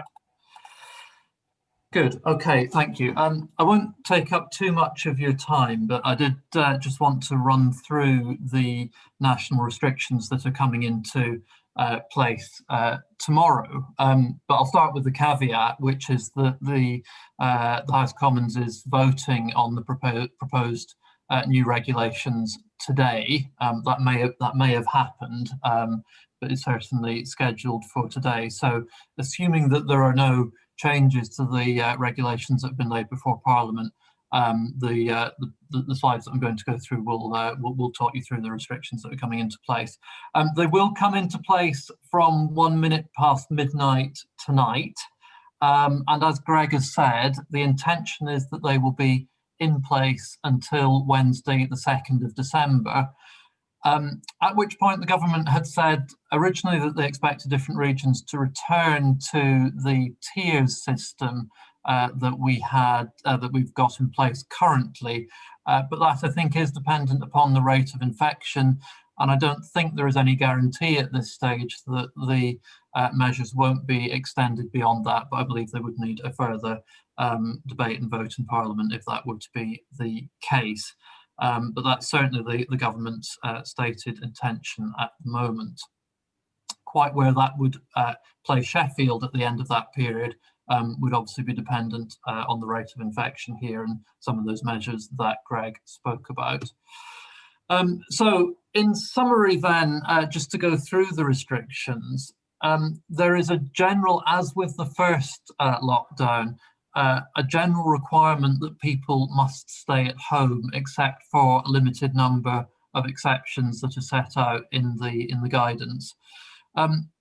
One of the big changes, as Greg has said, from the first lockdown is that schools, universities, early years settings will be open generally. Of course, they stayed open throughout for the children of key workers and those who were vulnerable, but they will be open for all children during this period and for students in universities as well. And that is a big change from the first lockdown.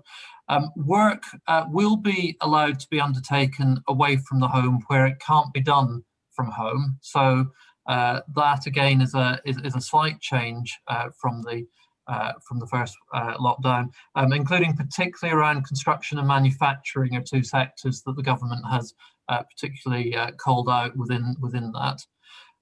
Exercise and recreation can go ahead. As in the first lockdown, you can travel a short distance to undertake that exercise and recreation. I'll come on to the restrictions around gyms and sports centres in a moment. Medical reasons are one of the exceptions to the stay-at-home rule, as is shopping for food and other essentials, and caring for others in a voluntary capacity. The rules on meeting other people have changed. They're possibly less of a change for us in Sheffield as we've been in Tier 3 as it will be for some other places. Households cannot mix with others either indoors or in private gardens outdoors as part of the restrictions. That's similar to what we have at Tier 3. You can meet one person and one person only from another household in an outside public space. So the rule of 6 that has been in place has been suspended for the duration of the lockdown period.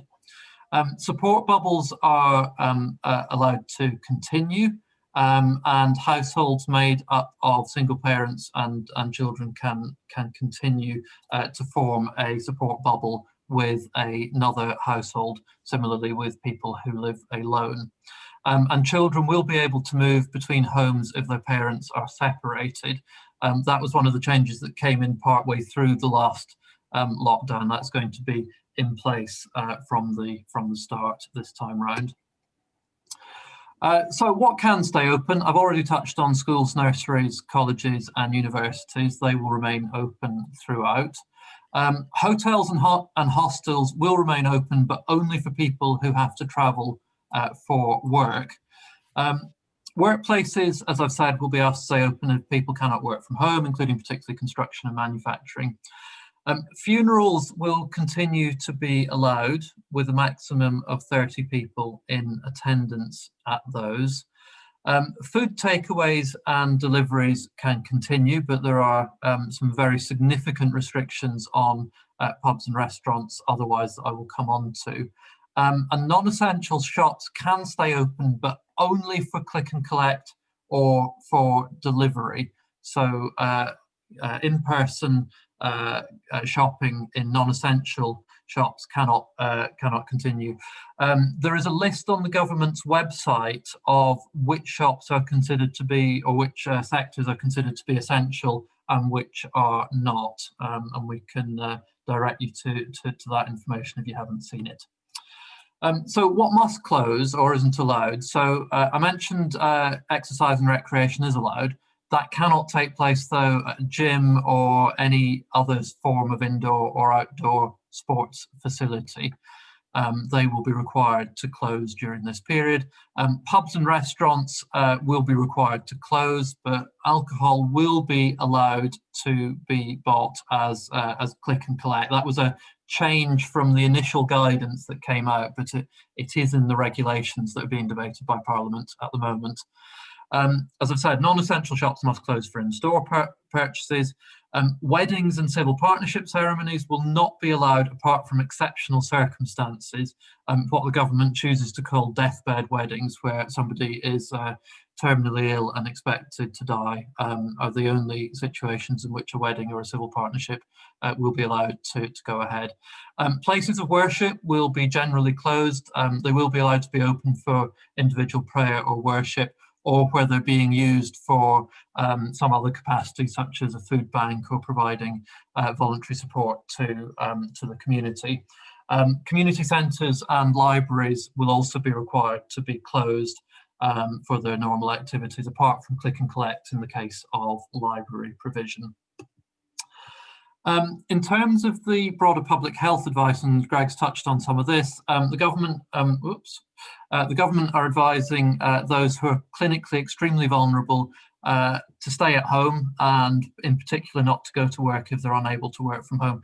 There isn't a formal reintroduction of shielding, but those who fall within that clinically extremely vulnerable category will be written to by the government and provided with that advice. It isn't that far away from the shielding advice as it stood first time round in reality. There's also additional advice for those who are less clinically vulnerable, but still clinically vulnerable, and for those who are over 60, which is a change from last time where they were particularly focusing on those who are over 70, so a larger cohort within that group. The travel guidance continues to be in place. Face coverings must continue to be worn. People who need to use public transport should follow the safer travel guidance, and you should avoid car sharing where at all possible, unless you can practice social distancing. We've provided some links here to more information, both on the national position, about the support that's available in Sheffield on our website. Guidance for businesses is also available on our website, and phone numbers. The community helpline remains open and available for people to call. Business Sheffield is also on hand and able to offer advice to businesses who may require it during this period. That's it from me, so I'll stop sharing there. Thank you. Thank you. Thank you, James. What I'm proposing to do now is take some questions. I've got quite a few questions. People wanted to ask questions. I propose to take questions till about 10 minutes to 4. Then we're going to have a comfort break, and then we'll come back and listen to the Vice Chancellors, and then continue with the questions after the Vice Chancellor, because they're coming around about, is it 4 o'clock? Yeah. Okay. So the first question, and if you could make your questions concise, please, because as I say, there's 13 or 14 people that's asked questions tonight. So it's Councillor Maroof, please. Thank you very much, Lord Mayor. And this is a question for Greg Fell. Thank you for your presentation, Greg and James. It's a question I asked a number of months ago when COVID first came about regarding mass testing in the city. And I might be incorrect in my memory here, Greg, but I think you were not a big fan of it at the time.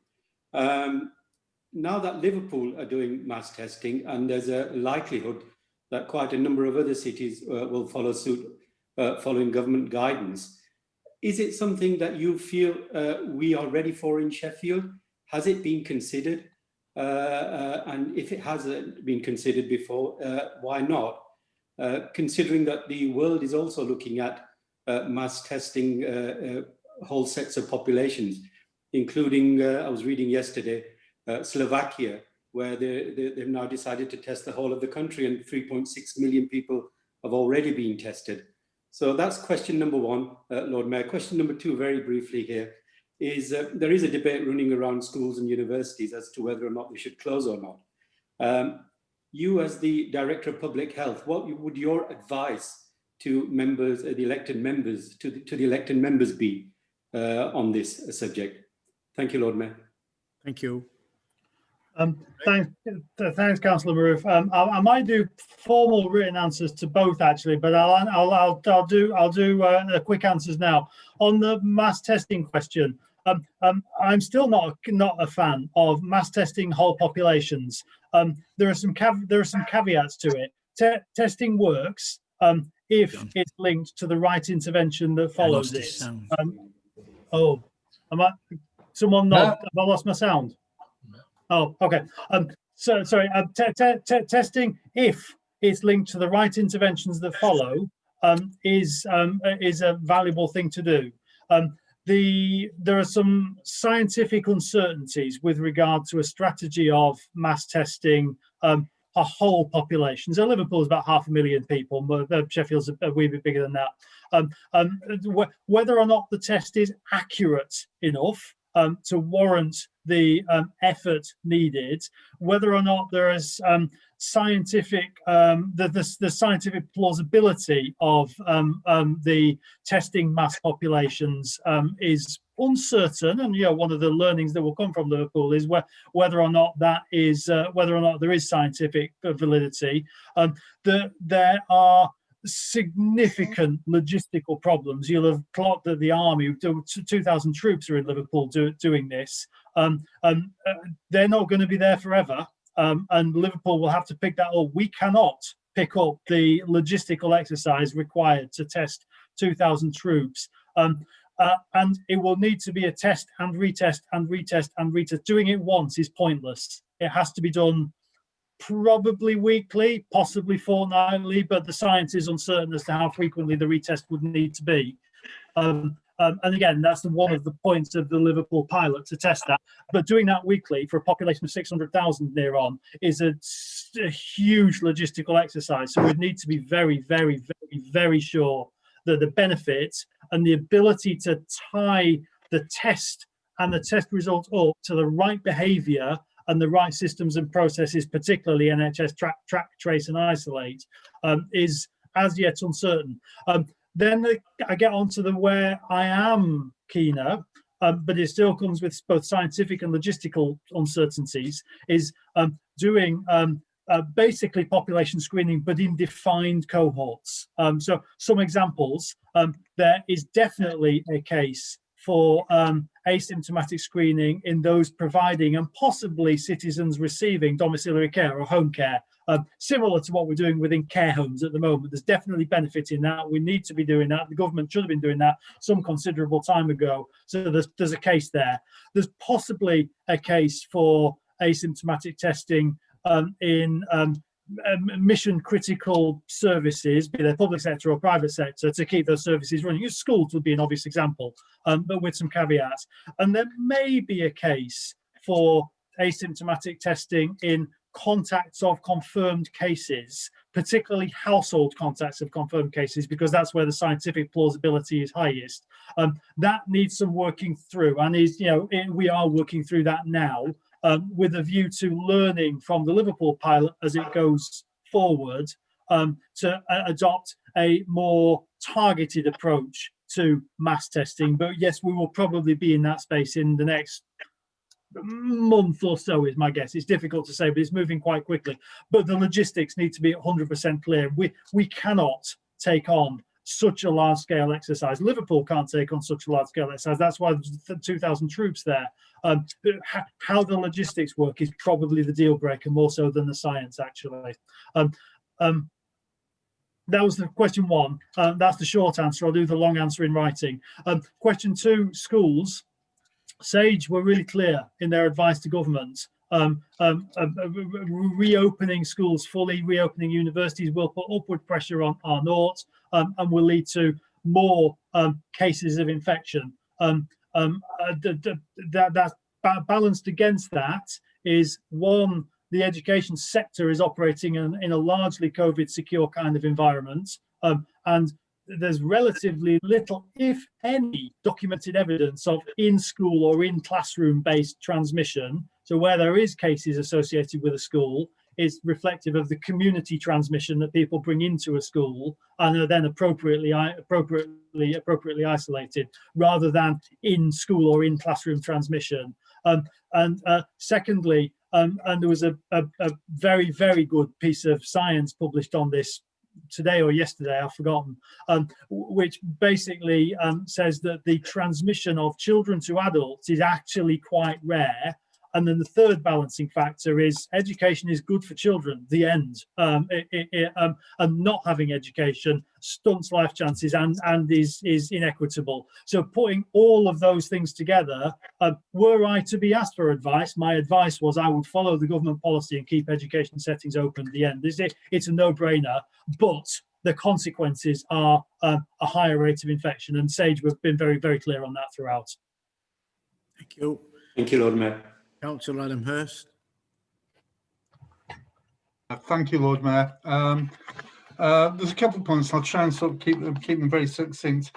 Obviously, the flattening of the curve, Greg, is great, but obviously we're still starting from a higher base number. So I'm just wanting to check that we really are able to, even when we flatten the curve, are we still going to be maintaining a higher number of people with COVID than we were before? I think you answered one of the questions, but a little bit more detail on it would be appreciated, which is, as treatment gets more effective, we're actually going to be looking after more people who are suffering with COVID. What pressures is that going to cause the health service, and how we're going to deal with that? The other issue that came out, which I thought was really interesting, which is about Wales are saying that with the in-household transmission, I'm in the rather unfortunate position. I'm having to isolate at the moment because I was in Meadowhall a week ago, and my phone had contact with somebody else's phone, I think I won't say where, and they tested positive. But the fact is, where I happened to be, and the only place where I was in contact with someone for more than 15 minutes, was we were about 1.5 meters apart. We were wearing face masks, and all it was saying was, I'm isolating on the basis of what my phone said to another. Now I feel quite strongly, you have to trust me to be able to do that, to stay at home and isolate. But I'm not suffering any economic consequences. In fact, if anything, I've got a bit more money because I'm not going out as much.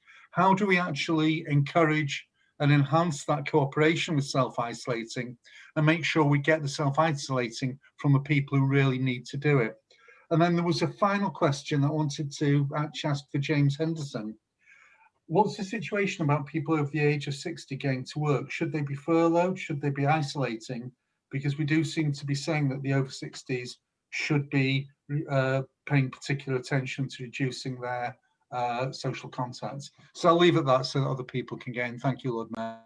Thank you. Thank you. Greg? Quickly, whilst James scrabbles around to find the guidance, but I know the guidance offhand, so if you can't find it, I'll answer it.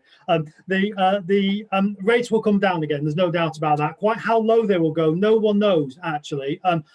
I would be exceptionally happy if rates got down to a level that was akin to where they were in summer, which, you know, I remember being really quite twitched about when our rates went to about 30 or 40 per 100,000. They're now on about 300 to 400 per 100,000. So rates will come down again. I suspect they won't come down again to that level for some considerable time to come. Probably late winter, early spring is my guess. But I am guessing there. Then it's an impossible thing to call precisely. The less contact that our 600,000 people have with the less other people, the more we wash our hands, the more we keep our distance, the more we stay indoors, etc., and more we wear our face coverings, the better and more effectively and faster our contact tracing system works, the lower the rates will become. And it's an amalgam of all of those things that will make a difference.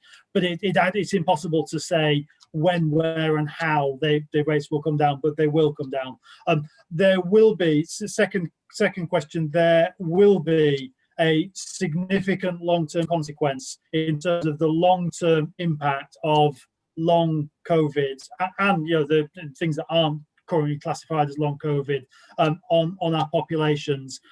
It's only just becoming apparent. It's very, very difficult to quantify, but it will be there. and I think it will have a consequent impact for NHS and social care services for some considerable time to come, and probably the ability of people to work as well. Last point on isolation. I, like you, can afford to be isolating for however long I need to isolate. I've been in my spare bedroom for 6 months now, so another few weeks will make no difference. But for those who can't, and I frequently say this stands or falls based on the choices that 600,000 individuals make. Councillor Dorr usually corrects me and says that some people have more choice than others. She's dead right. If I'm on the low income and or a 0 hours contract and or my income depends on my ability to, I have far less choices. There is a £500 payment available, which is being administered by the council. It's a government scheme that's being administered by the council. £500 for 2 weeks worth of isolation is not enough. There's no doubt about the fact that's not enough. Can I just come in there, because if it's done on the phone, you don't get it, do you? If you do it via the app. I'm afraid to say that is true. Yes, and that's a fault of the app rather than the way in which we're trying to administer the system. But yes, I'm afraid that is absolutely correct. It's a well-known, well-trod problem that's being addressed. Well, I hope it's being addressed by NHS Track and Trace and the Department of Health. It's been raised by me and plenty of other people on lots of occasions. But yes, you are correct, sadly. But it's probably not just about the money. It's probably also about the community support that we provide to people who are self-isolating. The money is undoubtedly the deal breaker, particularly if you don't have any of it. But it's also about the community support. So we've never stood down the range of community support that's available, and we'll continue to keep that stood up for my sense is the foreseeable future. So both the support and the financial incentives help. Not enough people who should be isolating isolate. That is the sad reality. In Southeast Asia, people are forcibly quarantined. I don't think we're going to get into that space in the UK. We may, but I don't think we will. James, have you got anything to go in there? Yeah, just quickly on the question about over 60s and whether they should be, what the guidance says about them working. The government guidance as it stands at the moment is that those in the clinically vulnerable or over 60s group should take extra care, which means things like more washing of hands, taking care to limit your contact. But there is no guidance against going into a work site or workplace at the moment. That absolutely is the case for that clinically extremely vulnerable category where the advice is to stay at home and not go to work. So that's the government guidance at the moment.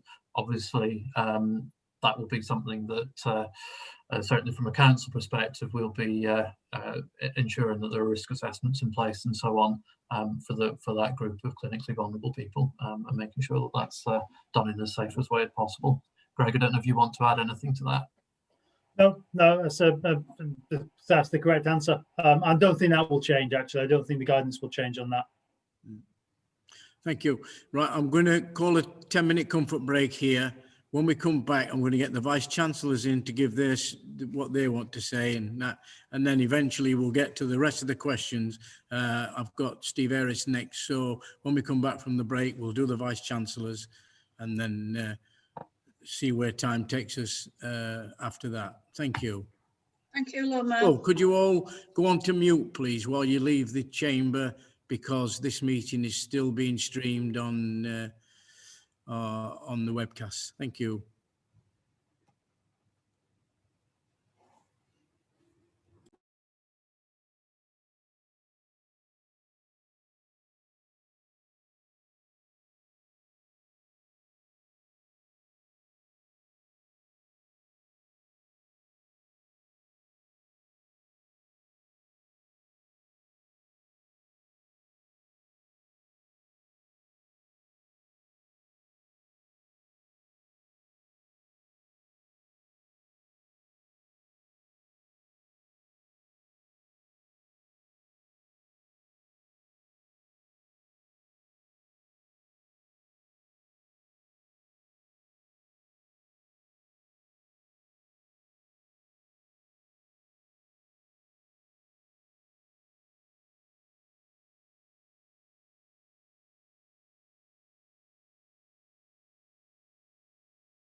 Stop sharing. Are we good to go on, or do we want to give a message in chat to everyone? Yeah, we could do. I've got my.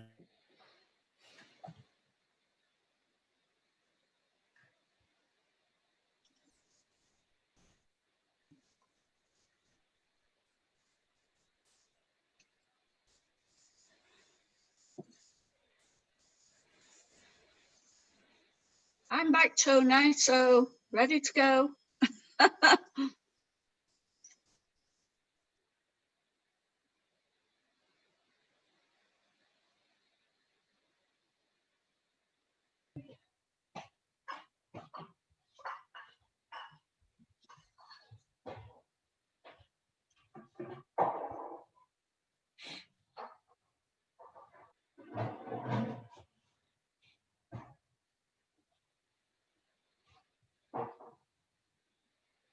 Are we all back?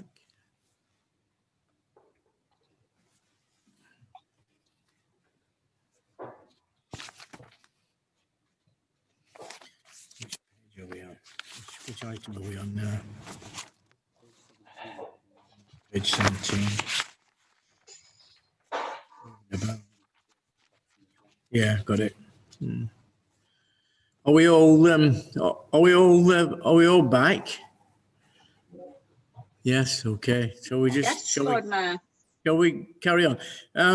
I know there's still some more questions to be asked, but the Director of Public Health is stopping, and so is James Henderson.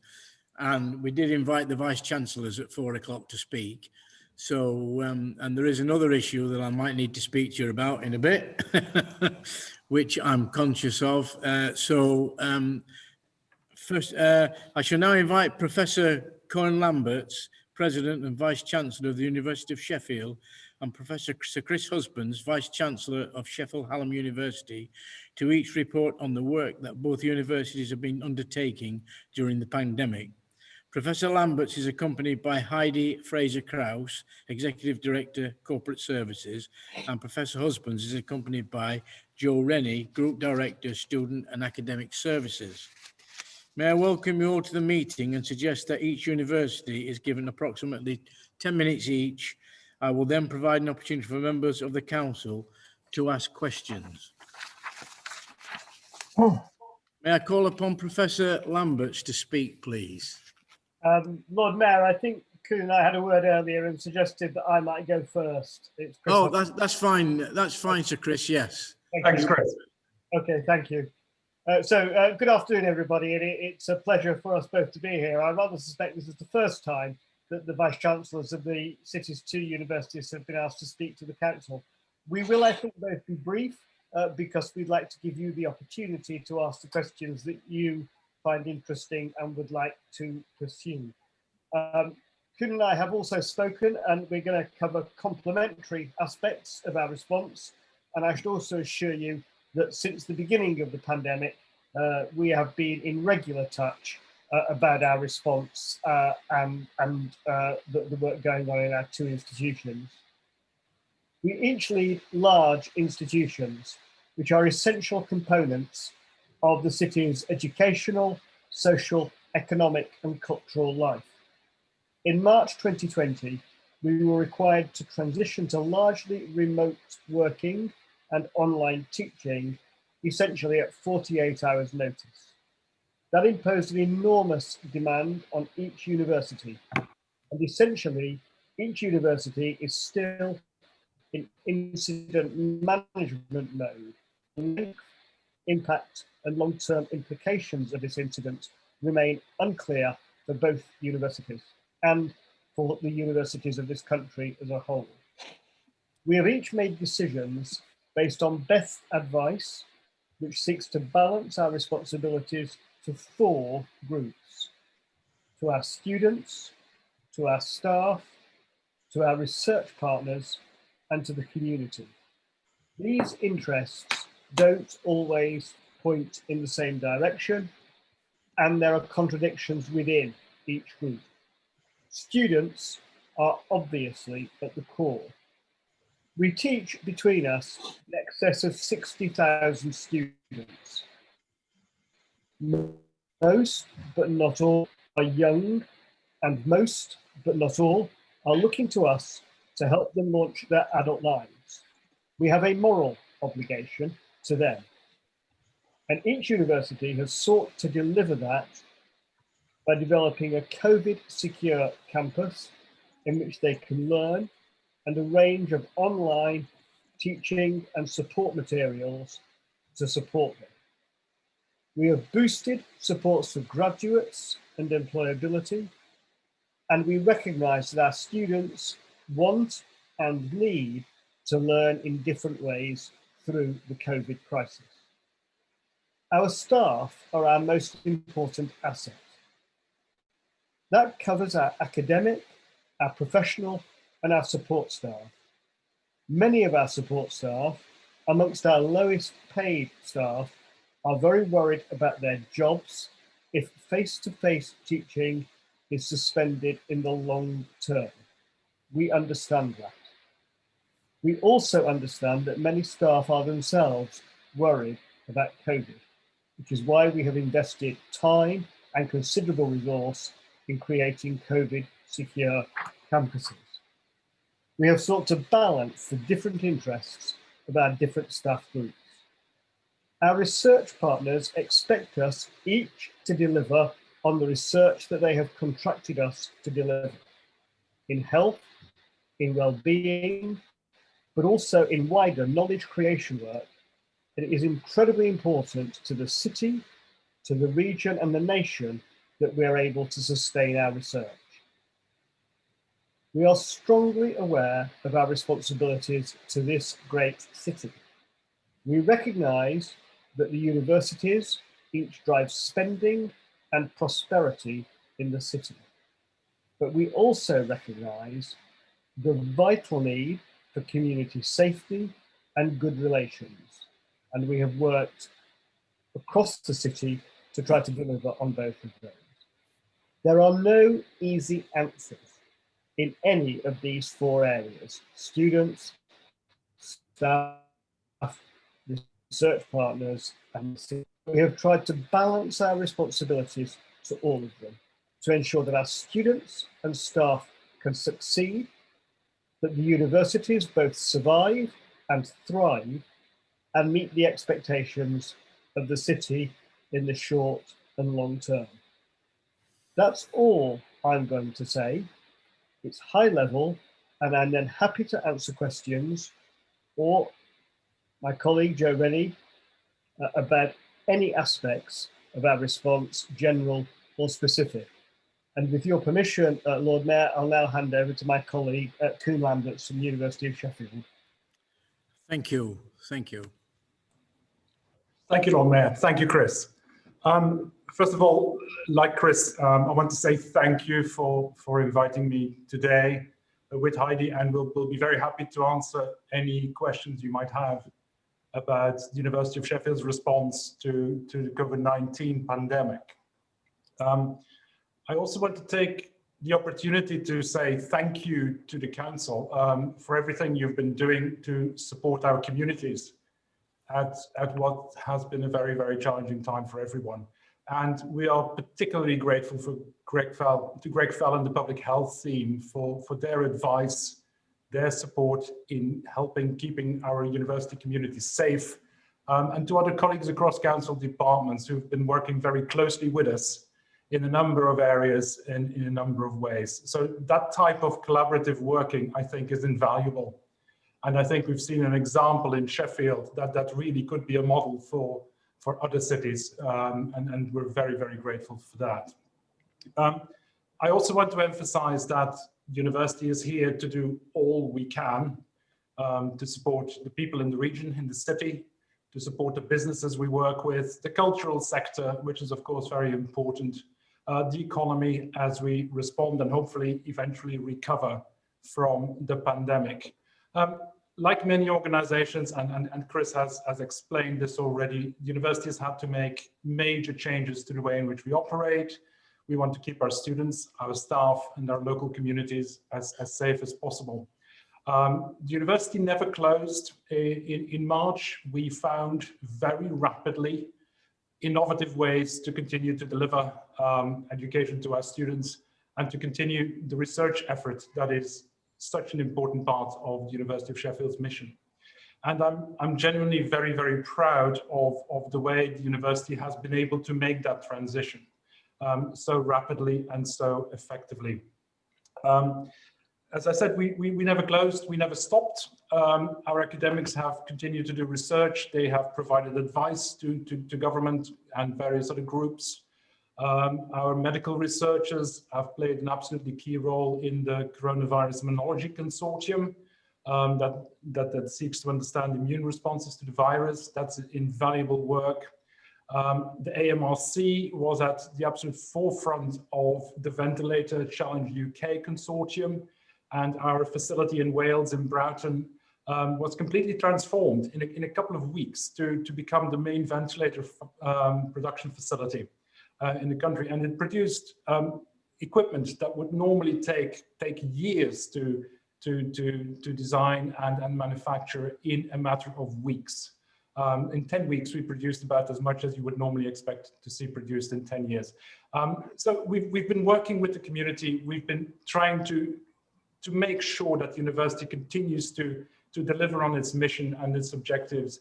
And we do that in partnership with a number of other organizations. Now, we spent the summer preparing to reopen the campus to welcome the students back for the new academic year. So we've put in place a wide range of risk mitigation measures so that we can continue to deliver a mix of teaching that is blended. It involves in-person elements and online elements. The priority remains the health, safety, and well-being of our students and our staff.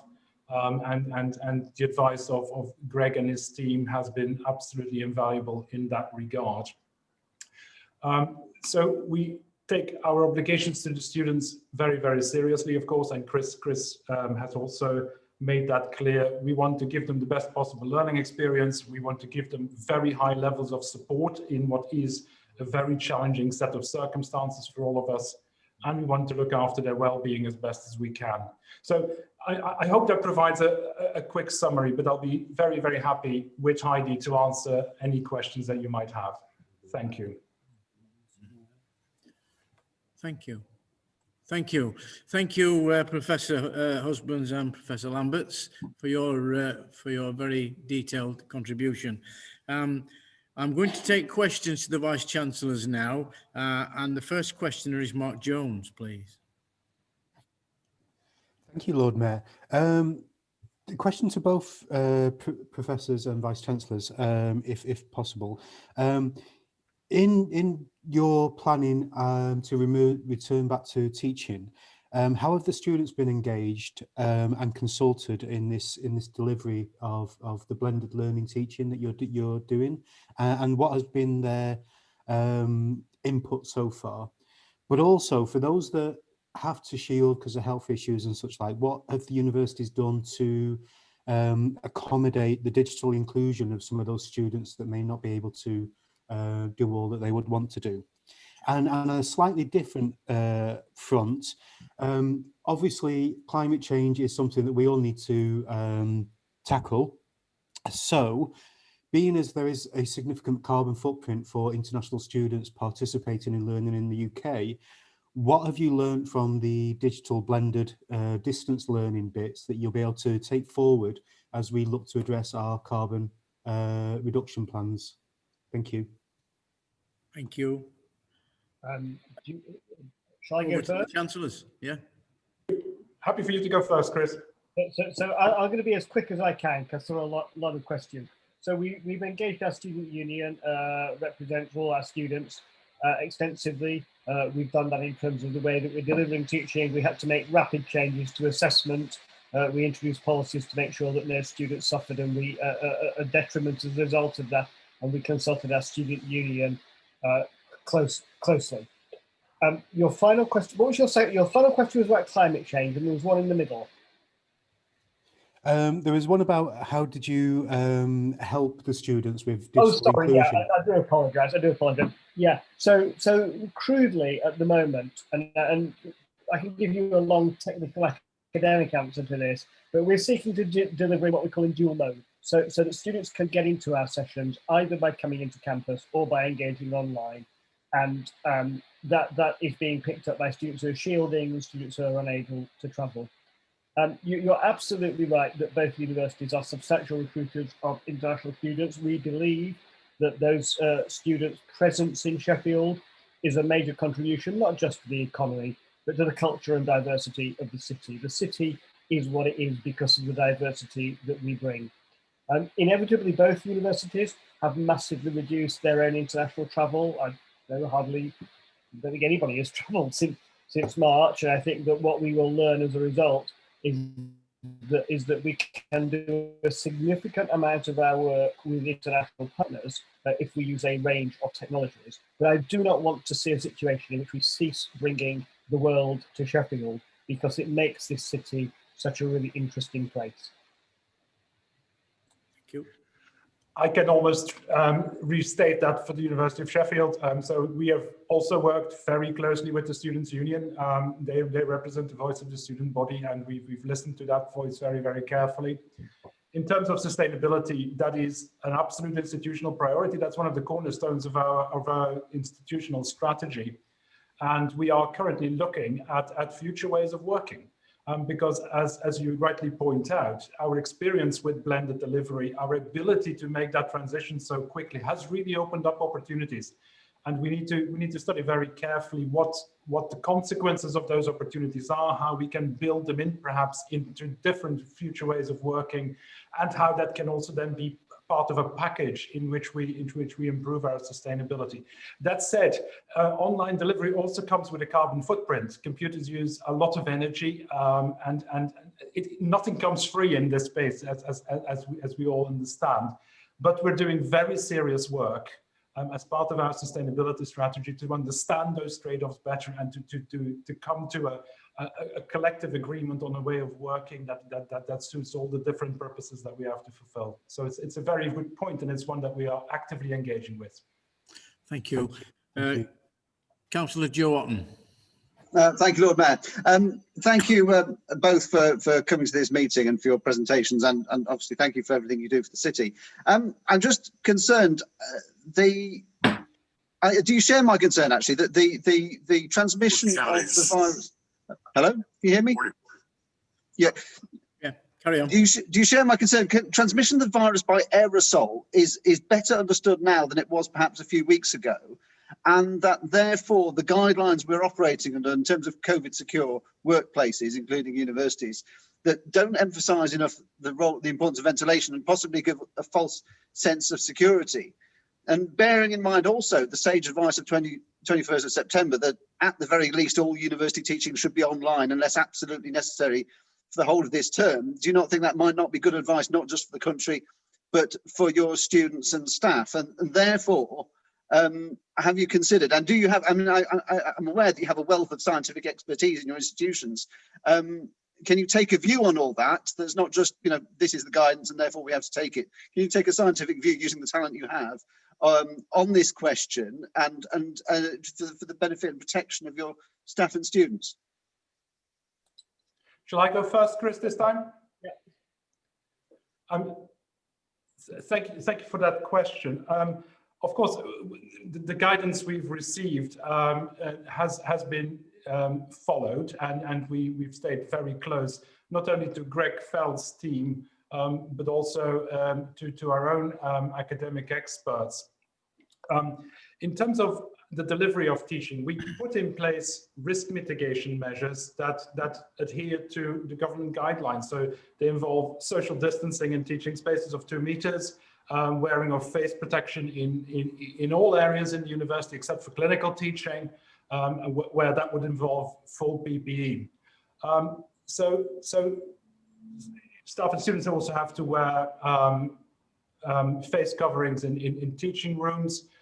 We have looked at ventilation in those rooms, so we've put active ventilation in place where that's necessary, and so forth. So those measures, all those steps we're taking, they provide additional protection against droplet and aerosol transmission in shared indoor spaces, and we will continue to follow the guidelines, of course, to ensure that everybody stays safe.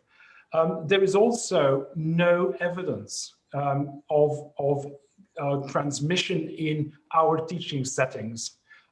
We of course would have the means to track and trace any transmission as it occurs, and we have not seen evidence of transmission in our own teaching sessions. So that is fortunate, and that reassures me that our practice is essentially safe. I would repeat every element of that. It applies to Sheffield Hallam also. The underlying question about delivery of teaching and how it might best be delivered. One of the things I've tried to say in my brief comments is that we do have to balance off different demands, and that our students have a future, that they have trusted us, and we believe that we have put in place mitigations which enable us to deliver teaching safely and within the government guidelines. Thank you. Thank you. Can I have Councillor McRooney, please?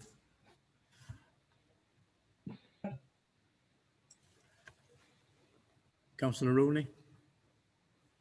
I'm working out, has it? Yes, here we go. One's a sort of observation. I mean, all the advice that was that if we allowed hundreds of thousands of young people to travel across the country and return to university, it was likely that they might be at least in part responsible for a spike in the transmission. And lo and behold, strangely, that happened. And then we tried to blame them for it, which is a feeling that's going around a lot of young people at the moment. But my real question is about I have to admit, I've got 3 kids who are at university at the moment, 1 at Sheffield, 2 in Manchester. And on average, they're getting about an hour of real teaching. Can't hear you, mate. Well, pardon? Can anybody hear me? Yeah? It's just you, Lord Mayor, I think. I think it's just you, Lord Mayor, that can't hear me. They're getting on average an hour of real teaching. That's person to person. And the rest of it is online. And on top of that, they're locked into some quite very expensive accommodation as well. And they've said to me, what are we getting for £9.5 grand, Dad? And I can't actually really give them a proper answer. So is there any discussion, and I understand that it would cause the university some severe financial difficulties, but is there any discussion taking place about some form of either reduction in the fees or reimbursement of the fees, because frankly, they're not getting what they signed up for? Shall I take that first? So look, I'm a parent and I understand exactly where you're coming from. In the first 4 weeks of term, I spent a lot of time on our campuses, and I talked through my mask to as many students as I possibly could. They all, absolutely all of them, understood that the circumstances in which we were delivering teaching and the circumstances under which they were learning were not ideal circumstances. They were philosophical and they were realistic. They appreciated this was not the experience that students a year ago had, that their elder brothers and sisters had, but they were realistic, and I think they understood that. It is inevitably of hat-faced teaching. We have put in online learning materials. We think they're good. Some of our feedback is that they are just as good. Some of our feedback is that they're not as good. Some of our feedback is that they are better. So for example, very specific example, every lecture now is recorded. It's recorded for us in 10 to 15 minute bites that students can look at whenever they want. They don't have to sit through some of the boring lectures I had to sit through when I was a student quite a long time ago. So we've done that. In relation to fee reduction, you're absolutely right that both universities, we have a cost base, our staff are working extremely hard. It's just as labour intensive to develop these online materials and to meet students' needs as to deliver face-to-face. I've on record, I've written in on the BBC website and on the Guardian website that I think government needs to take some action. You get into some right nerdish and technical stuff. Reducing the fee would not save students a single penny. The way that you can address this is by making changes to the repayment regime on student loans through the rate of interest or the threshold for repayments. I get the point. I've made it to government. I've made it publicly. Thank you. Thank you. May I follow up, Lord Mayor? Okay.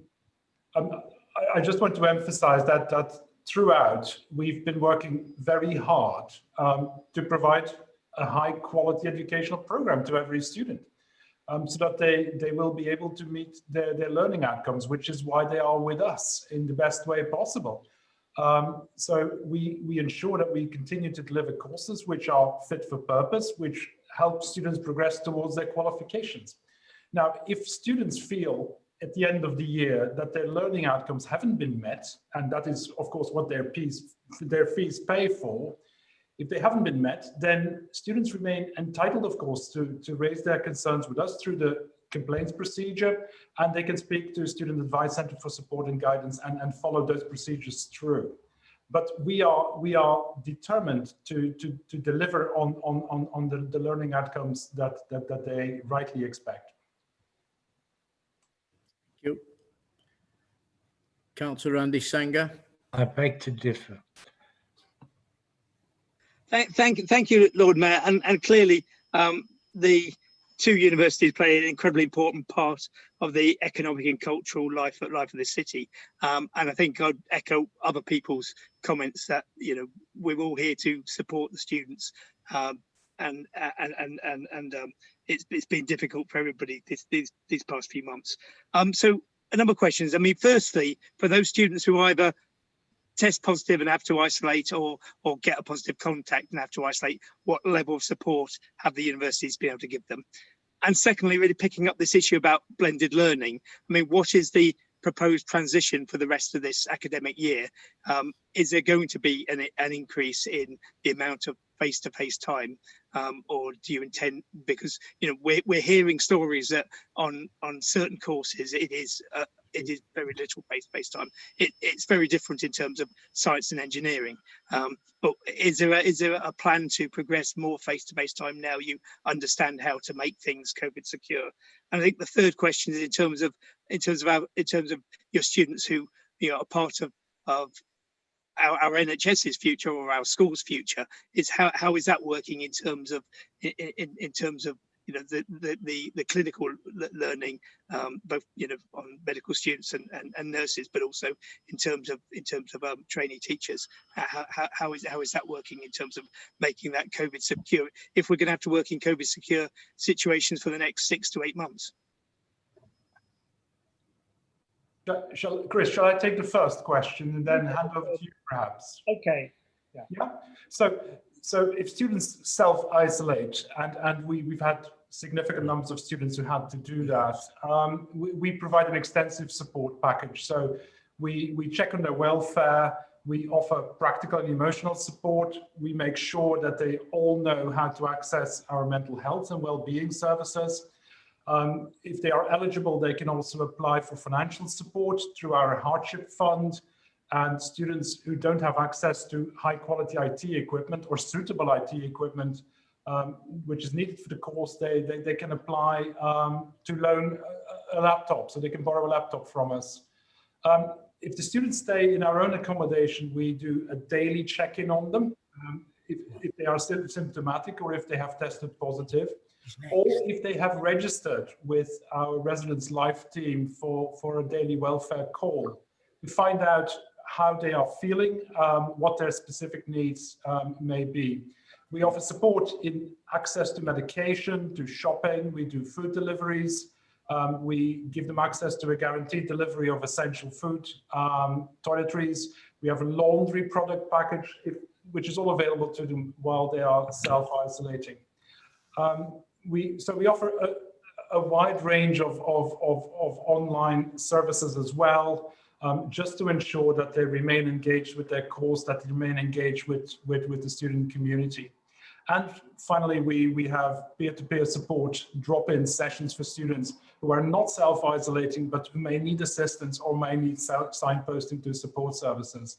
So all of that is also available online, and support staff are available, as they have been throughout the entire episode, to answer any specific queries that the students may have. You can imagine the pressure those colleagues have been under over the past 6 months. They have worked unbelievably hard to support our student community, and I'm very proud of I think the way in which that has worked in Sheffield. I think we have not seen some of the scenes that you saw in other cities, and I'm very grateful for the exceptional efforts that our staff have made to prevent that. So I would have given an answer that was almost word for word the same. So I won't repeat that. I will go on to the other questions. The year ahead, we are over the last 2 months. There's absolutely no doubt that institutions, both universities, have had to respond rapidly to changing government restrictions. We are looking at planning the year ahead as a whole. We're looking at what our timetable looks like. We're looking at where we can shift teaching, and particularly placements that's relevant to health and education, into the second half of the year. It is my firm hope and expectation that the student experience looks different in April and May from what it looks like in October and November. I'd be a brave man to predict it, but I'm confident and I hope. Sheffield Hallam University is the largest provider of new workforce to the NHS in England. We are the third largest provider of new teachers to the education system in England. These are major public services that we discharge. But we are still delivering clinical teaching face-to-face. I rather suspect that's true at the University of Sheffield as well. That cannot easily be translated online, even for the short term. And a good deal of our thinking and planning is designed to ensure that we can continue to do that. There are challenges in both health and education in securing placements, because placement settings are prioritising things other than the training of the next generation of the workforce. But I'm in active touch with the chief executive of every health trust in the region on the issue of placements. Thank you. Councillor Drayton. Thank you, Lord Mayor. Thank you very much for the presentations to the Vice Chancellors.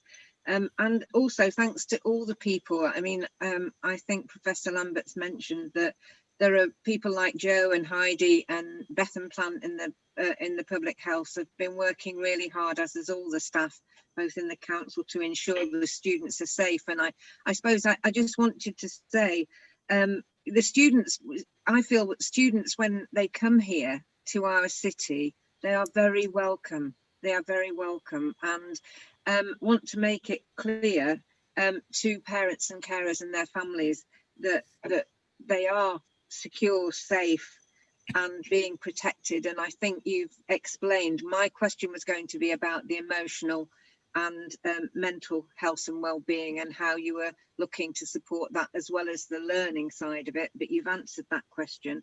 I suppose I just wanted to say as well, I just wanted to just be clear that there would be students in halls of residence, but there are also a lot of students that live in houses out in the communities, who live in other areas, you know, with other landlords. And I suppose I recognise that it's easier often to do it when they're in halls, that support, and making sure they're safe. And you can do a lot online now, I know, but about delivering medication and food if they are isolating, is that stretched? Have you stretched that out to include all accommodation for the students?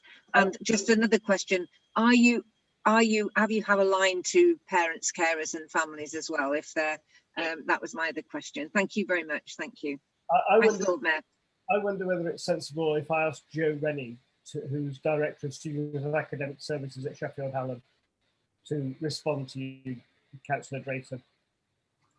Thanks, Chris, and thanks for your earlier comments, Councillor Drayton. It's much appreciated.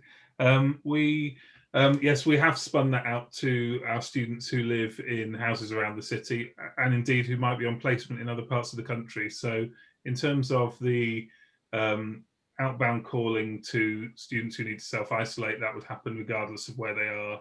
We have a partnership with a major supermarket as part of the food package support that we're offering to students, and they can deliver anywhere, not just into our main residences. Okay. Thank you very much. Thank you. Councillor Angela Argencio. Thank you, Lord Mayor. Thank you very much to the Vice Chancellors for their presentation and the answers to the questions. I'm one of the councillors for Broomhill and Sharrowvale, and both universities are not just physically present in my ward quite substantially, but most of the students are also based in my ward. So I see, daily how they are behaving, impeccably, as far as I've seen, actually. I'm also the parent of a student who's just moved away from Sheffield to go to university. So my concern was also mostly about how the mental health, not just the physical health, and the university, the education of the students, as are safeguarded. But also, because that question has already been answered, I was wondering, how are you communicating with local community businesses, local community groups? Because I get asked on a regular basis, there was, to start with, especially in September, some finger pointing at students, and the numbers are obviously showing us that it are not the students who are spreading coronavirus in Sheffield at the moment. So how are you ensuring that the communication channels with maybe small community groups is consistent? And I've been copied in a few emails, so I know that that is happening, but how are we ensuring that that carries on and is regular, so that maybe there is some sort of reassurance that is, happens at regular intervals? Chris, shall I answer? Yeah, sure. Yeah.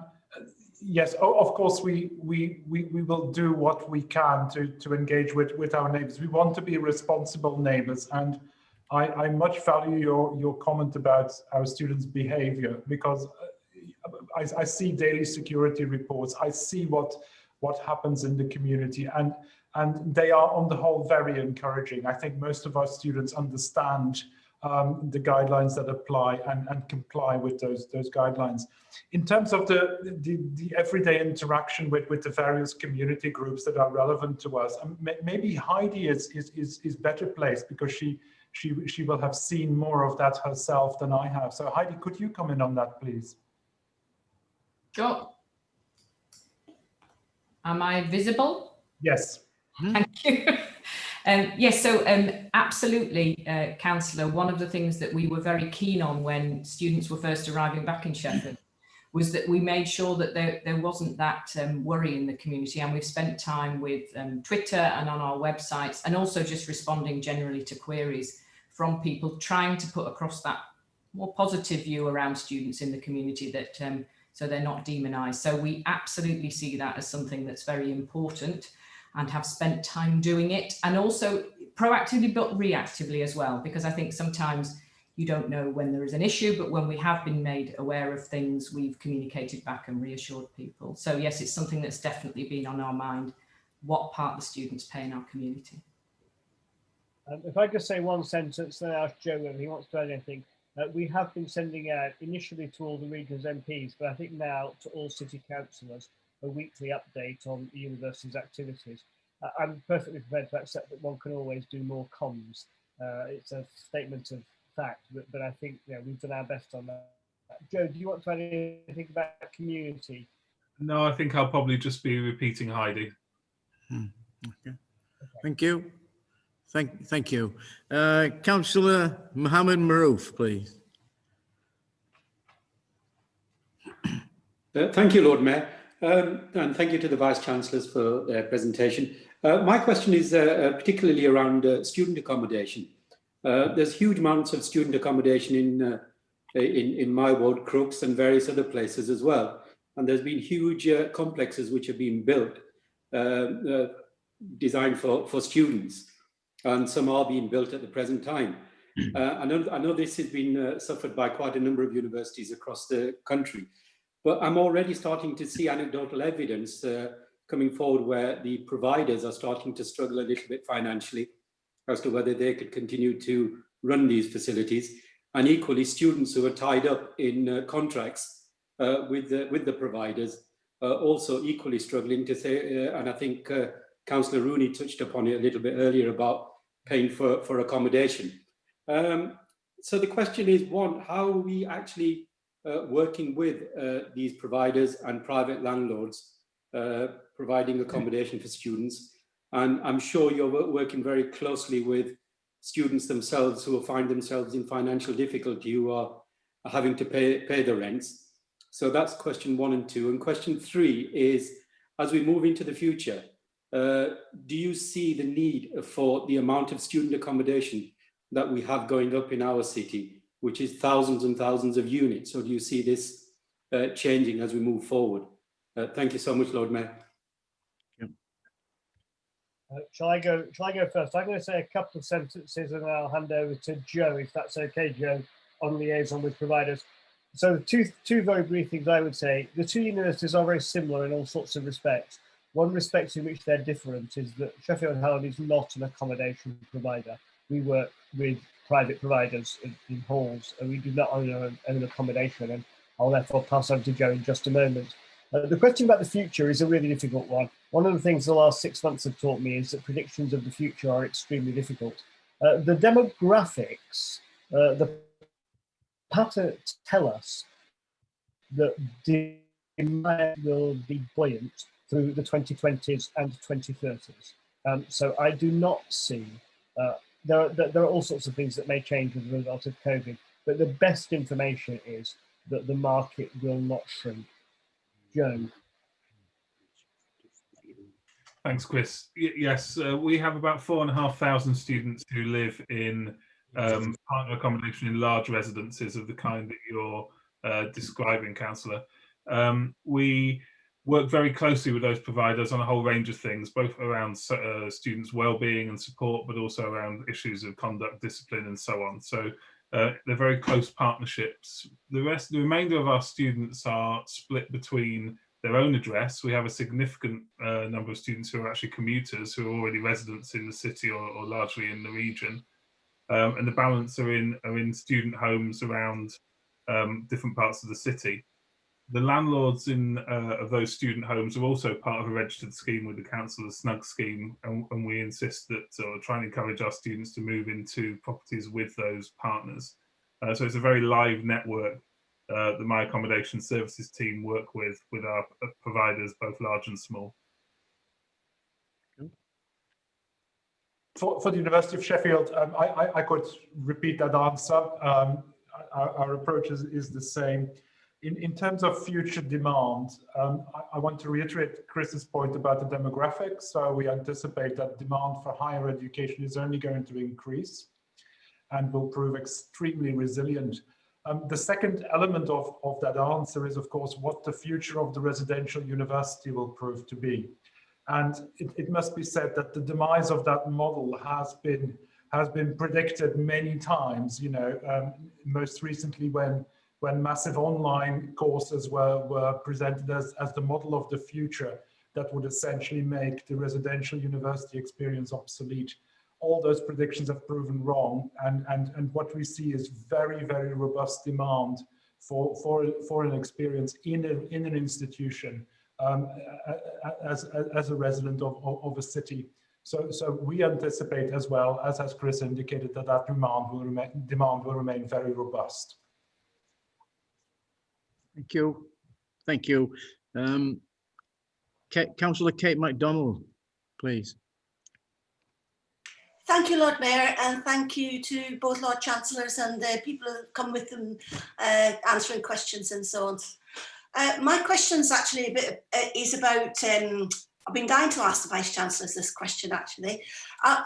Obviously, across the country, when students arrived, there was just an incredible increase in transmission, and it seemed to take everybody by surprise. Not just in Sheffield. I would just be interested to know what your risk assessment led you to expect would happen, and what you've actually learned from what really did happen. Thank you. Shall I go first, Chris? Do you want to go first? Yeah. I'll go first. The answer to your question is of course that any movement of individuals brings a risk of transmission. And that risk is proportional to the underlying transmission rate in the population. So if you mix households, that always involves an element of risk.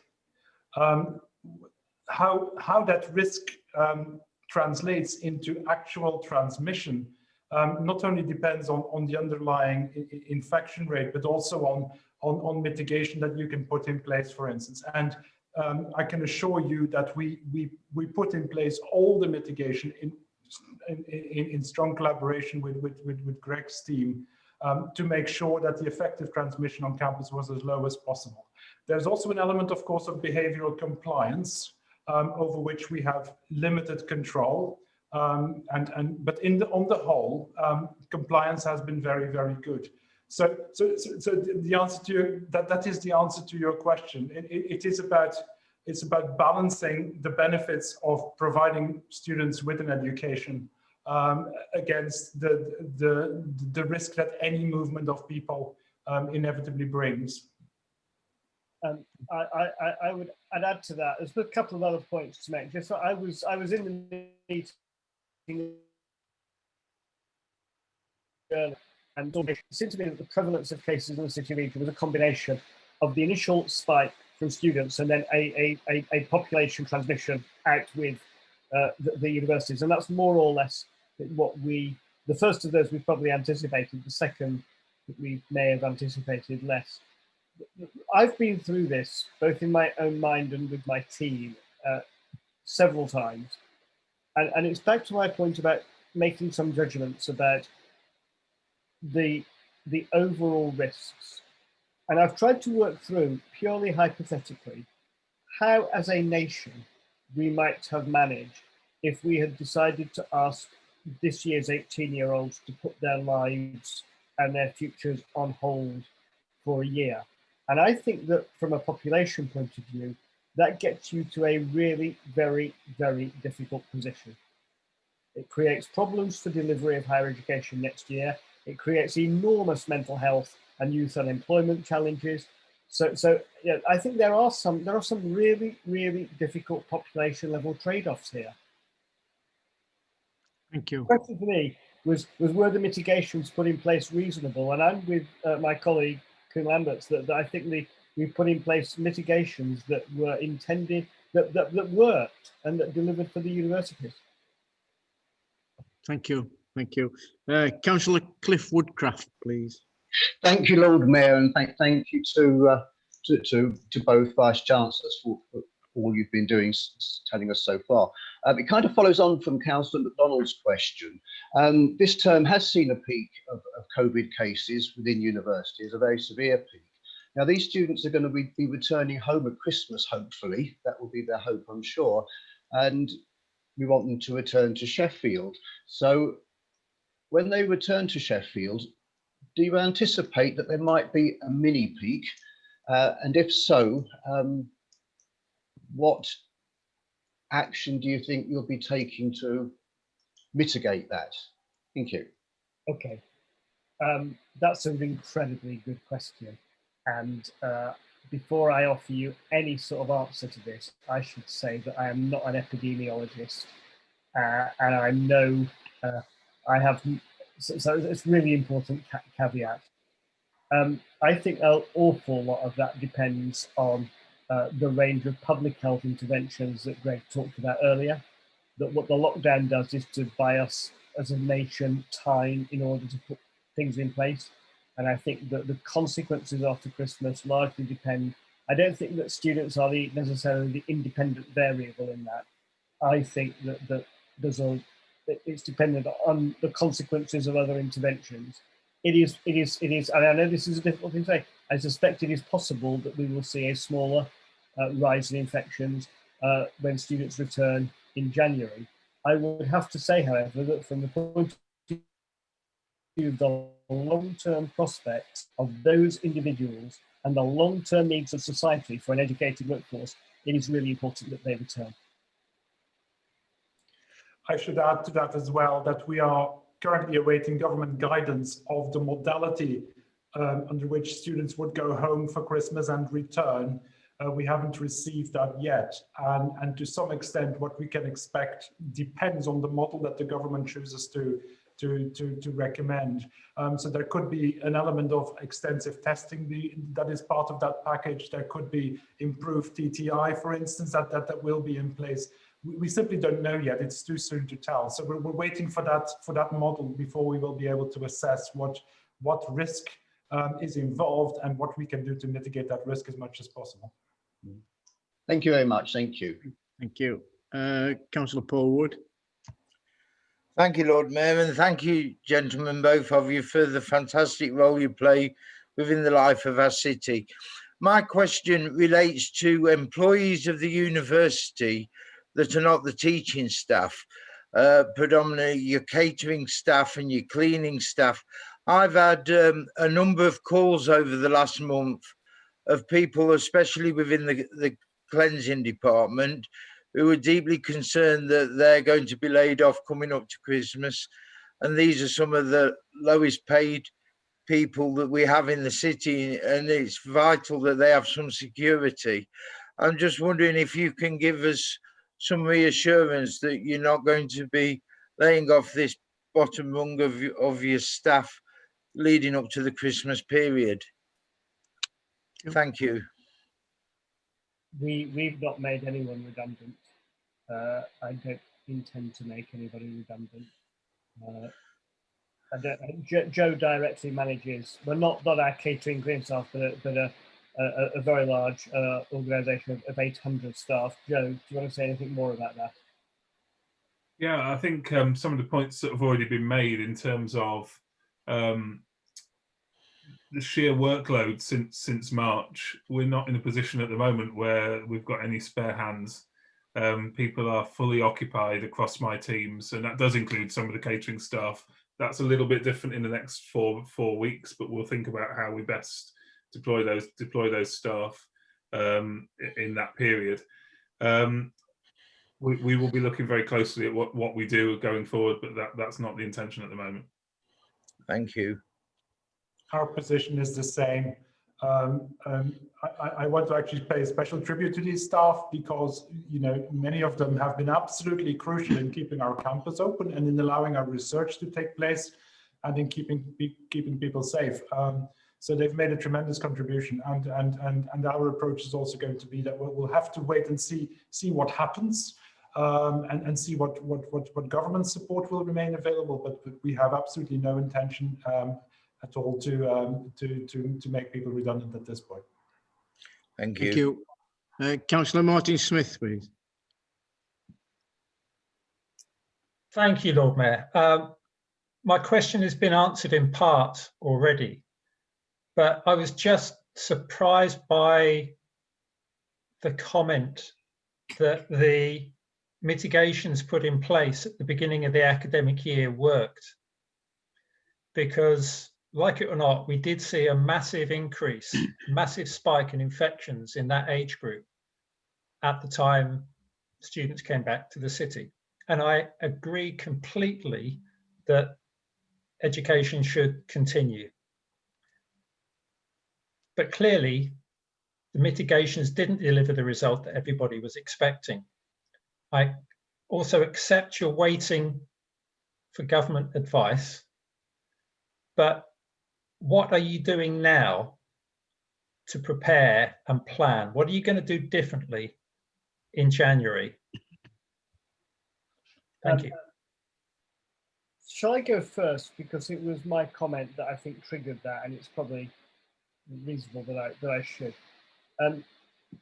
When I said that the mitigations work, the campuses and the delivery of teaching has been secure. We have not seen any transmission in teaching.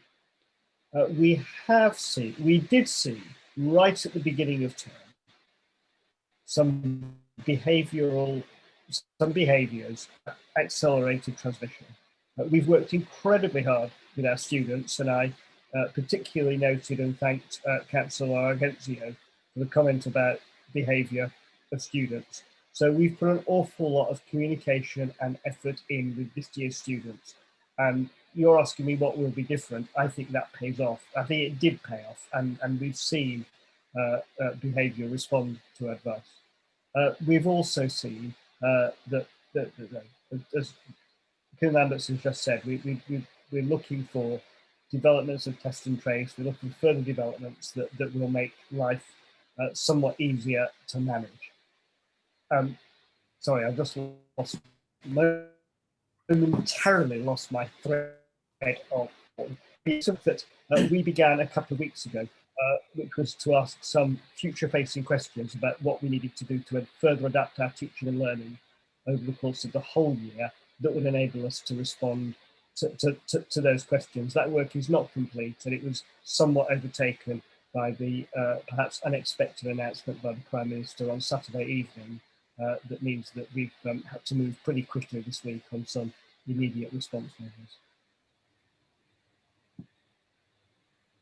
Okay. Thank you. Councillor Mazhar Iqbal, please. Thank you, Lord Mayor, and thank you to both universities for their presentation. Can I also echo comments that Councillor Wood made?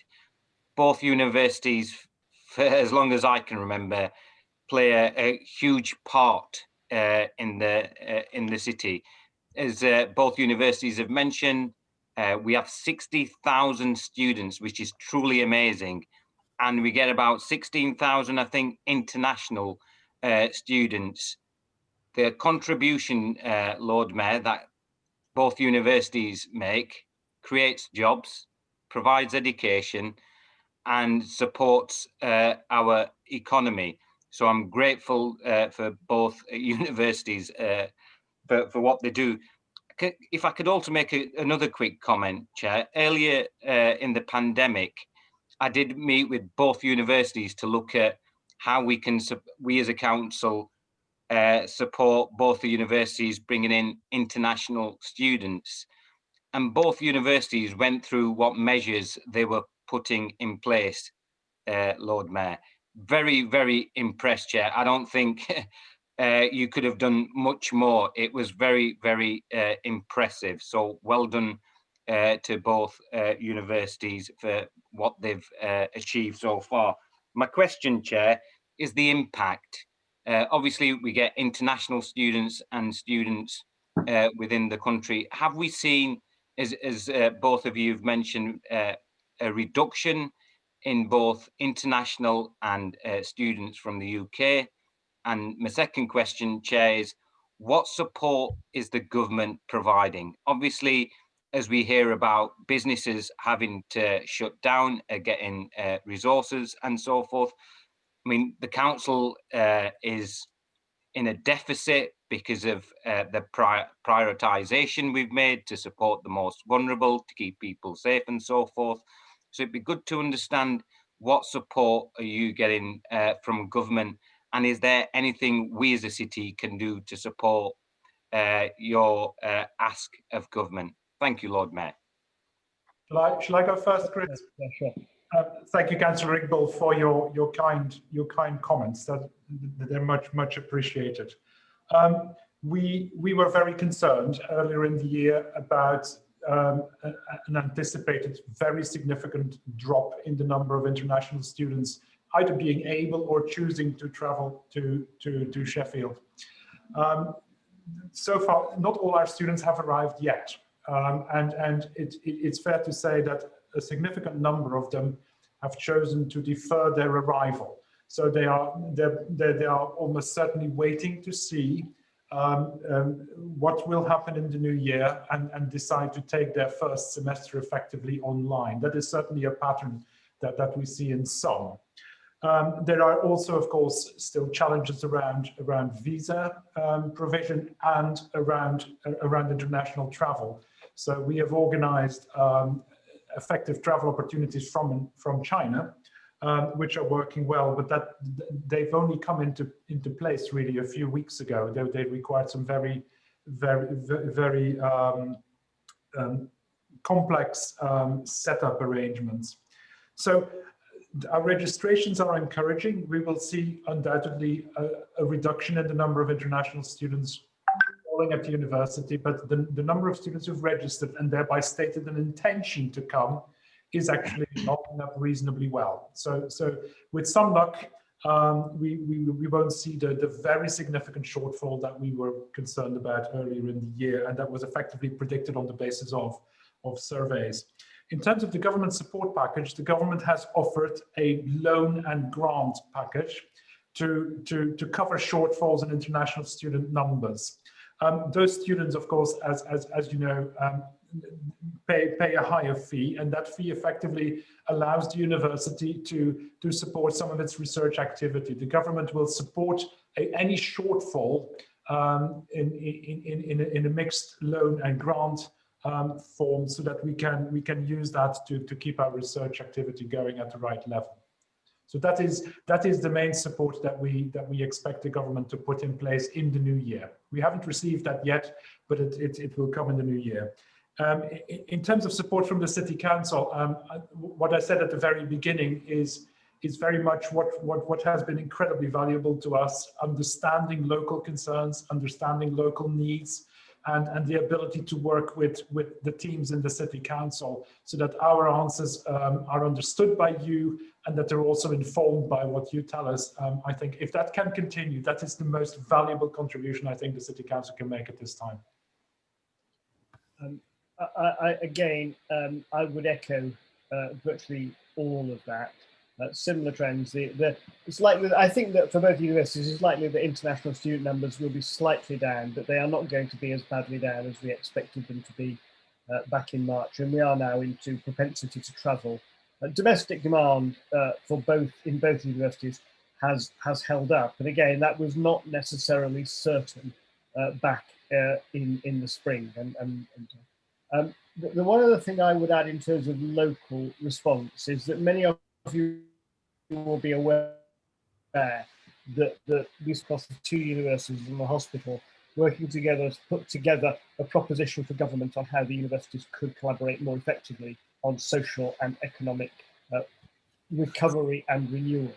That was a big proposal. It was a proposal into what we expected was going to be a 3-year comprehensive spending review in the Treasury, which is now, I think, a 1-year rollover spending review.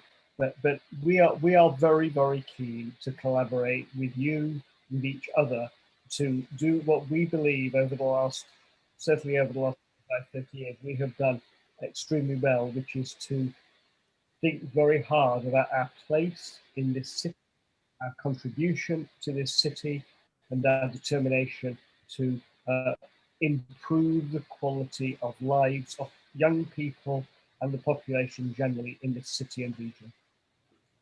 Thank you. Before I move on, I've got 4 more questioners, but I've also got about 9 questioners from the previous, the Director of Public Health. And I wanted to get in the tributes, because the longer we leave these tributes, and I did speak with the Deputy Lord Mayor prior to the meeting saying we really need to get these tributes in. So I'll leave it for you guys to think about what you want to do after I've finished with the Vice Chancellors. Thank you. Can I call that? And could you please be brief with the rest of your questions, please, Councillors? Councillor Bob Pullen, please. Thank you, Lord Mayor. Thank you, Professors Lamberts and husbands, and an even greater thank you to the next tier of staff below you who are dealing on a daily basis with the very practical and real problems confronting both universities. I'm sure you will understand the position I'm coming from with two questions if I tell you that I'm a former student of Sheffield University, a former member of the academic staff, and a former warden of one of the halls of residence. And my heart goes out to you in dealing with the students at this particular time on the basis of my own first-hand experiences in the past. I'd just like to extend the question as put by Councillor Rooney, where he based a particular financial concern as a result of his own two children at universities. I'm in regular contact with three students in two universities, and of course our own excellent Sheffield Hallam University, where two of my children are graduates. So my first question is, it's a well-known saying that of an academic and a writer in the States that I never let my schooling interfere with my real education. At the moment, the universities are both grappling on a daily basis with delivering the schooling element, the academic delivery, absolutely correctly so. My first question, however, with a grandson at another Russell University studying classics, who is now reduced to one Zoom 50-minute contact lecture per fortnight and one face-to-face lecture, how are we going to address the obvious learning academic deficit that this present generation of students going through our institutions is faced with? That's question one. Turning to I never let my schooling interfere with my real education, we all know that the real education of the university sector lies in very small percentile rates in the lecture theatres. It lies in the social life, the recreational life, the political involvement, the sporting involvement, the broad aspect of what you and I as academics both appreciate is real education, the broadening of the human experience in so many different spheres. Are you having any longer term thoughts on how we might make good this general educational deficit? Might we be considering, for example, extending the academic, or that's the wrong word, extending the university year, perhaps along the American model of using summer schools? Hopefully by next late spring, we will have a vaccine, we will have some answers, we will be on the up. Can we genuinely address this question of making good the lack of the wider educational experience of our higher educational system in some revolutionary manner? Will I go first on that? It's a really important question. We're very short for time, and Councillor Pullen, I could treat you now to my 4-hour seminar on the future of teaching and learning, which I won't do that now. It is a worry, right? It is a worry. This is a different experience for students, and you know, as a parent, do I reflect hard about that?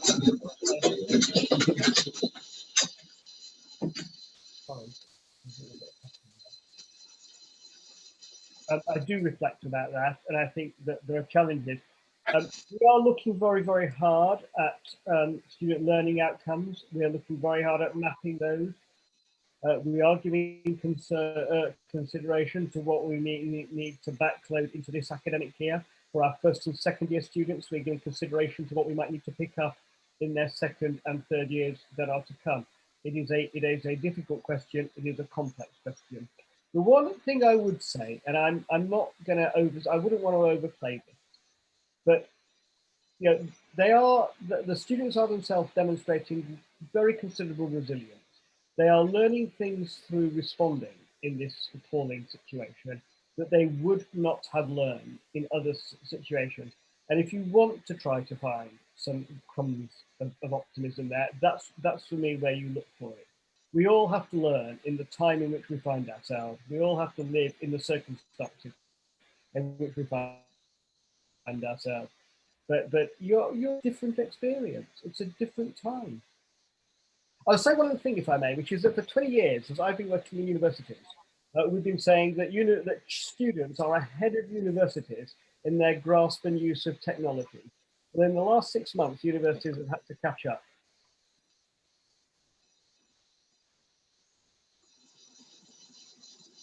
Thank you.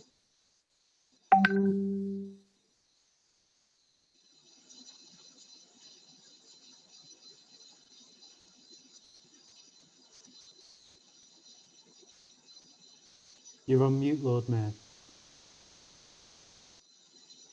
Lord Mayor, you're on mute. Lord Mayor, you're on mute. Right, sorry about that. Yeah, it's me that was wasting time now. First of all, thank you very much to the Vice-Chancellors. That's all the questions that we've got. Some people have withdrawn. Thank you for your time and answering all those questions. It's very, very much appreciated. Thank you very much. Thank you for that. Thank you. So now we've got 20 minutes to the guillotine. We've still got 2, 4, 5, 6, 7, 8. We've got about 10 or 12 questions yet for the Director of Public Health and James Henderson. And also, because we keep putting the tributes to the end of the meeting, they get dropped off. And these people have given a lot of time and service to this council. And the longer we leave it, the less potent it gets, and it gets people just aren't, you know, it doesn't have the same meaning. So I'm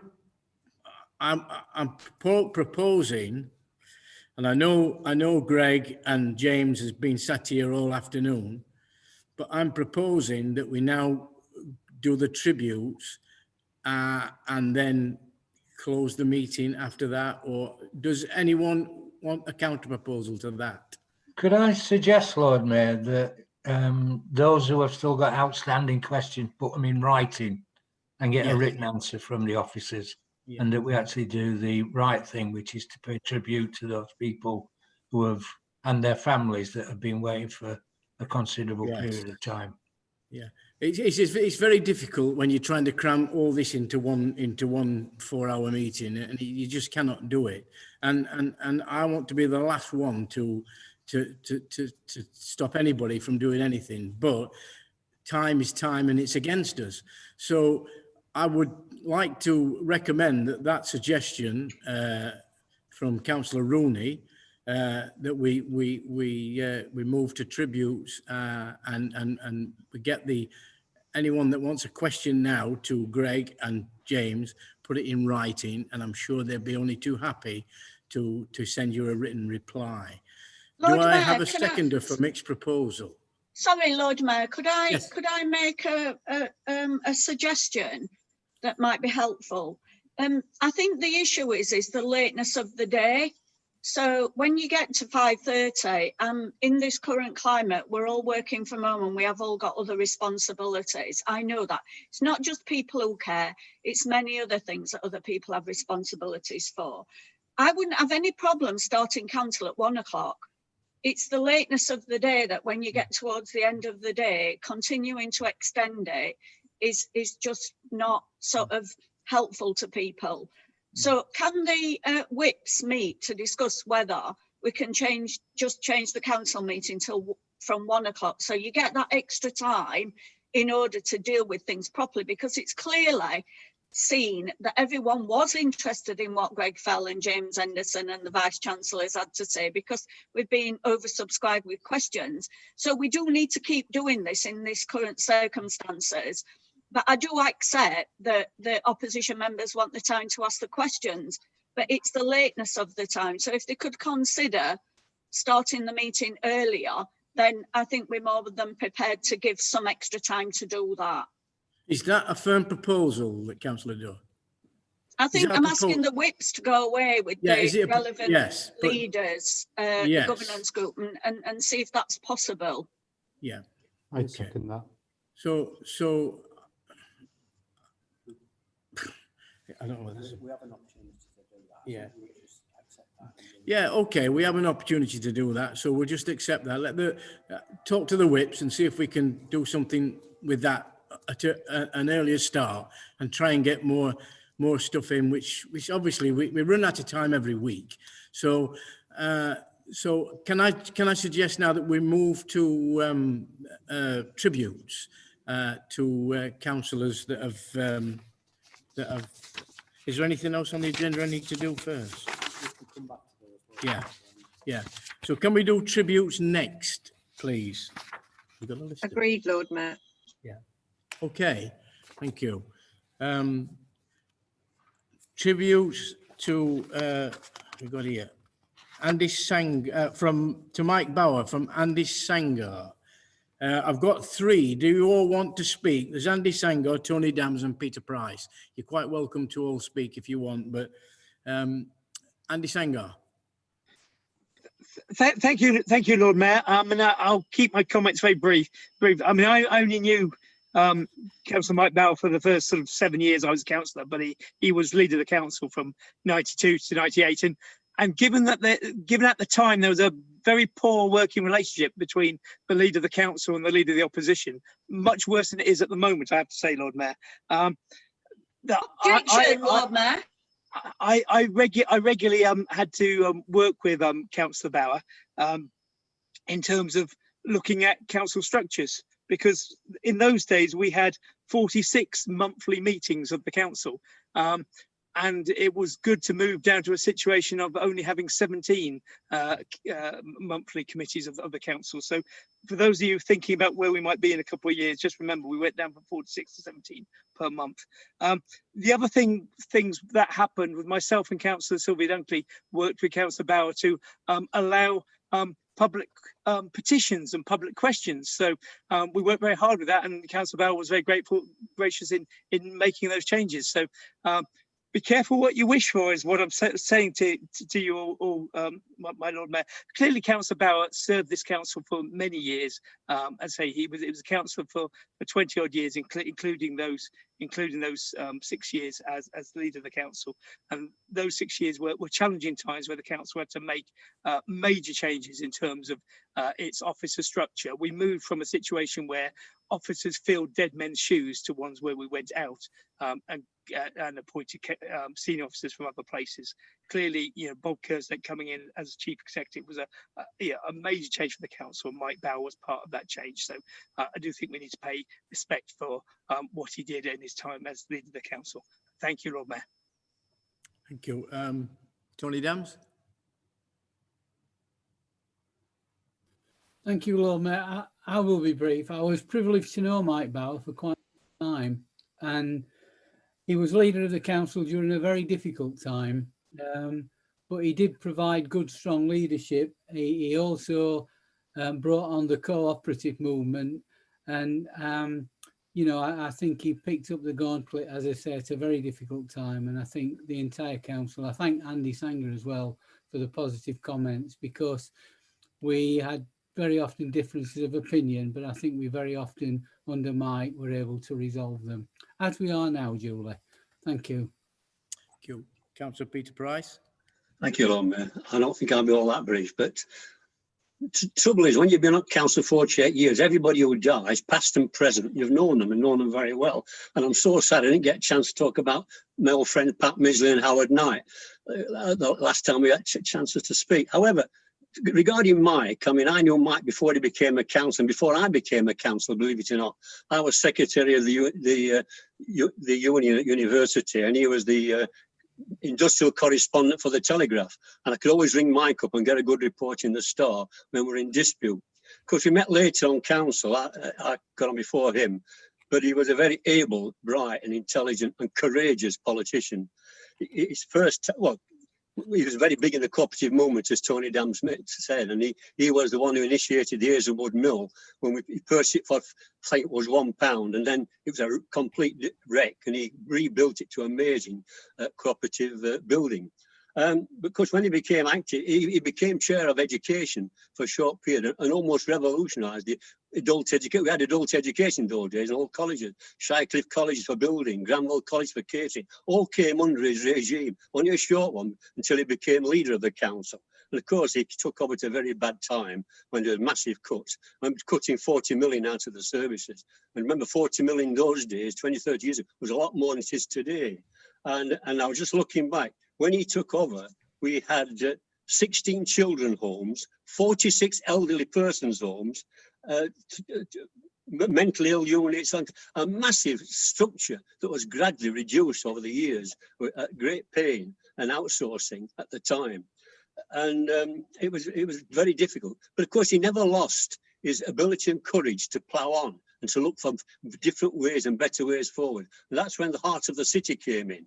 And that was a very difficult time, because it meant, of course, demolishing the old town hall extensions and rebuilding building all the benefits we gained from that, Peace Garden, the Winter Garden, the Millennium Gallery.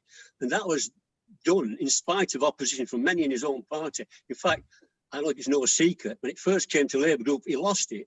And we had to, and it then went and negotiated with the private sector to underwrite many of the units in there, so it became at no cost to the city council. He got one of the members of the Millennium Awards down to Sheffield and talked him into giving a £20 million grant. And he drove that forward on his own ability and courage, and achieved the transformation of the city centre. I think the city owe him a great debt of gratitude for all he did for our city.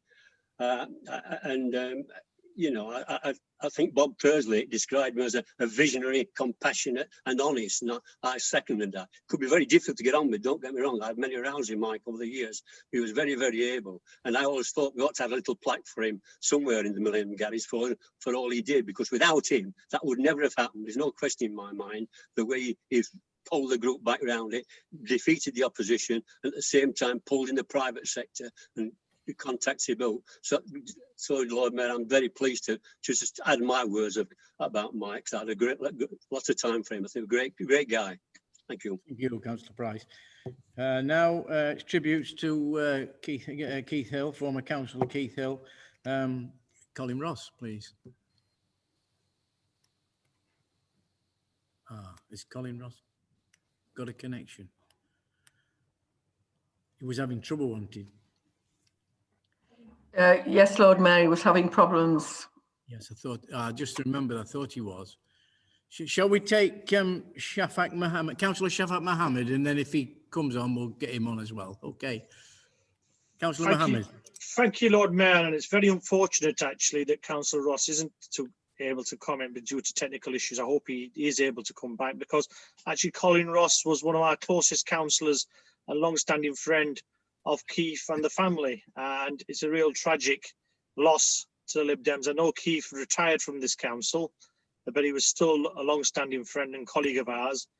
Bit like how Peter Price and Tony Dams kind of referred to in terms of Councillor Bauer. Actually, ironically, Councillor Bauer's wife was my college tutor, just as when he lost control of council. But Keith, I've, like I said, known not only on the council, but from his days as a school teacher, from many people who commented about how he was always a headmaster and still behaved like a headmaster when it came to the council. And I was very much, you know, even though he was my cabinet advisor, he was always young man, let me tell you. And I was, you know, immediately nodding, thinking, hang on, I'm the cabinet member, Councillor Hill's my advisor. But that was the relationship I had with him. And that was because of the respect I had for him. And he was a popular councillor, even in our most difficult times.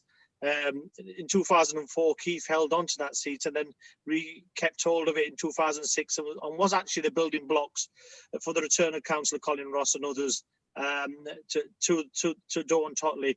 And he will be dearly missed. I feel like with all the colleagues and friends we've lost, from Pat Midgley down to all of the other colleagues and friends that weren't on the council recently, that I think we should do something to remember them all. And like I said earlier, not only the councillors, but also a former MP that lived in our city and played a very active role. We also have to remember Joe Ashton.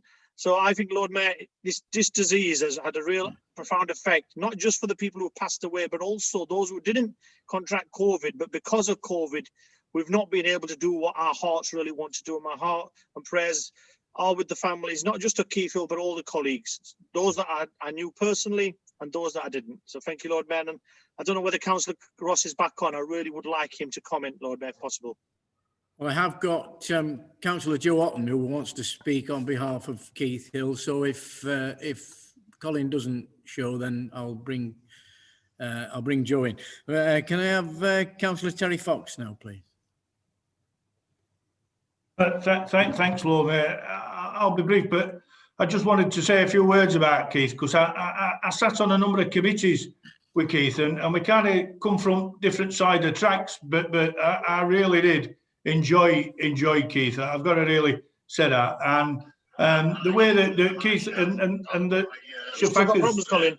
Yeah, my laptop's failed. Oh, crumbs. I mean, I think we've got a three-way. I don't know whether this is a Ouija board, Lord Mayor, to Colin, but to Keith. Sorry, but Councillor anyway, Fox, carry on.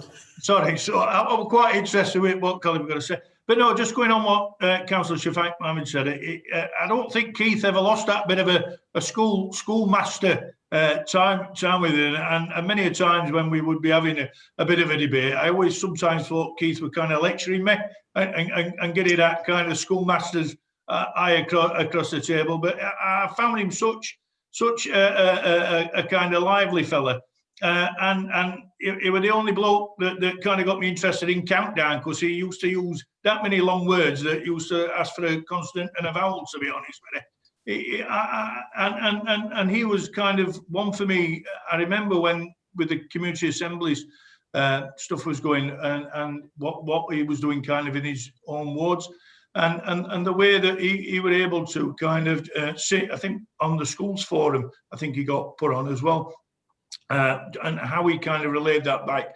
But I did really enjoy my time sat with Keith, and I learned, to be honest with you, I learned quite a lot from him.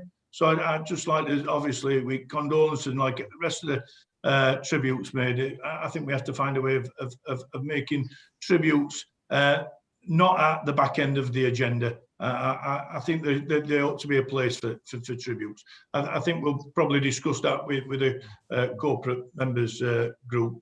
Thanks, Lord Mayor. Yeah, that's well said. We're actually approaching 5:30. Do we want to suspend standing orders to finish these tributes? Do we have a proposal? Is that Penny, Councillor Baker? Yeah, are you proposing it? Whoever seconder? Councillor Shafak Mohammed, thank you. Yep. Yeah. Okay. Just before I take Joe Otten, thank you. I've got Colin Ross on the phone who wants to give a tribute. Okay.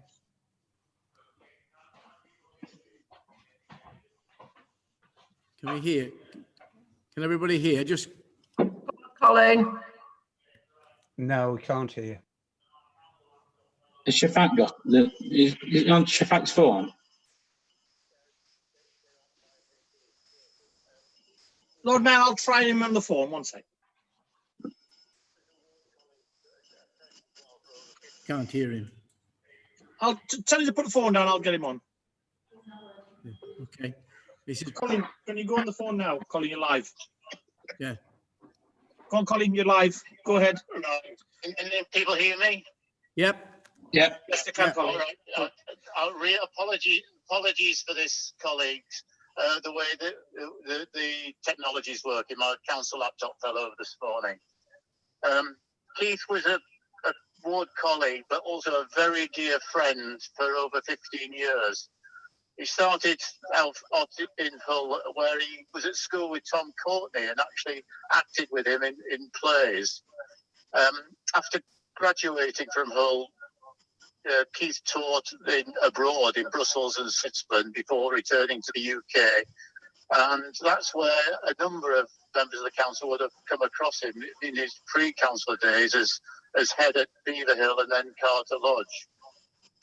It was after his retirement that he became a Liberal Democrat councillor for 15 years. His heart really was in the casework in the ward, which was his passion. And frankly, he was a bit of a nightmare when I was leader and as a whip, because he was very liberal in his attitude in general. And but as I say, his heart was always in the right place. I'll just say that obviously his health deteriorated in his latter years, but he was still able to remain at home for the whole time. And the one last thing I would say was that he continued his acting actually in pantomimes, or he was a pantomime dame in the Hallam Players, and he was incredibly good, so much so that one play his daughter didn't recognise him.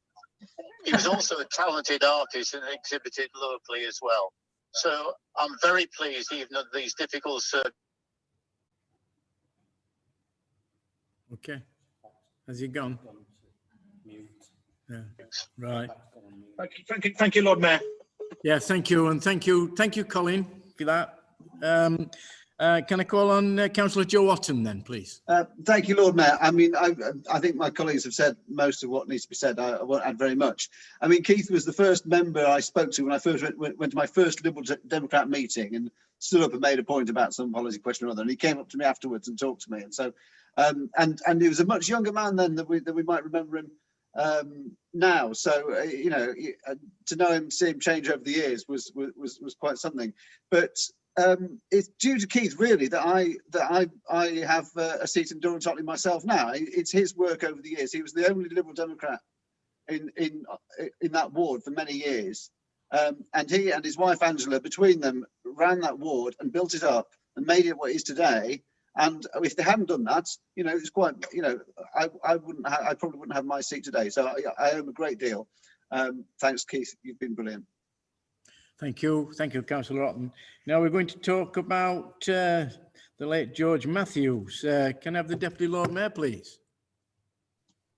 Thank you, Lord Mayor. Yes, I had the great pleasure of meeting George Matthews when I first came onto the council in 1992, and to be honest, he scared me stiff.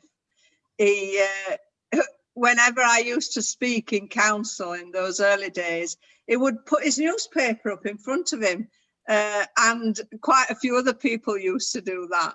But when Diane was elected, he said things without thinking, George, a bit like me, really.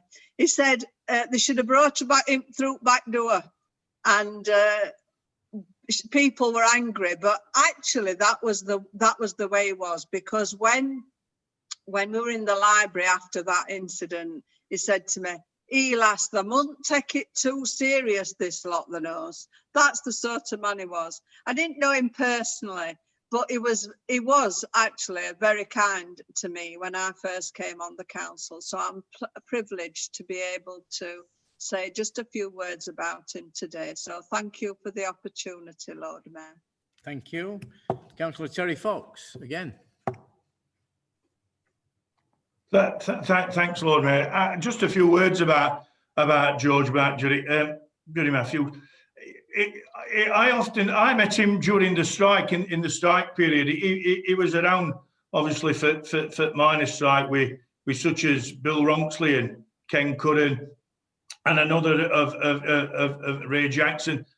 All big fellas and big characters in our movement who really pushed us on, and obviously his legacy is well known around us, and obviously to his family and certainly his daughter, who I deal with, Debbie Matthews.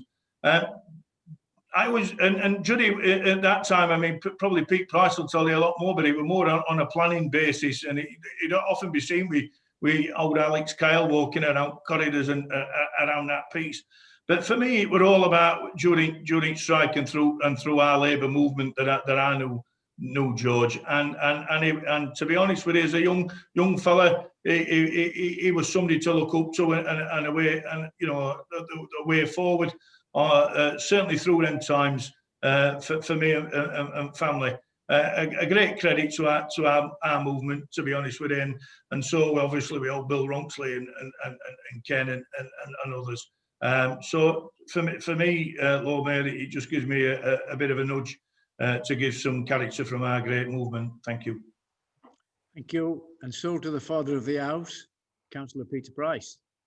Thank you, Lord Mayor. Well, believe it or not, I recruited George to the Labour Party. He was a Communist Party member and he resigned from him in disgust at the time. He was a shop steward down at Shardlow's, very powerful shop steward. And of course, it's no secret that Shardlow's are the best, highest paid workers in the city. It's a lot of it's due down to what George did on the behalf of workers at that time. He was very active, and of course, he was a Labour group whip.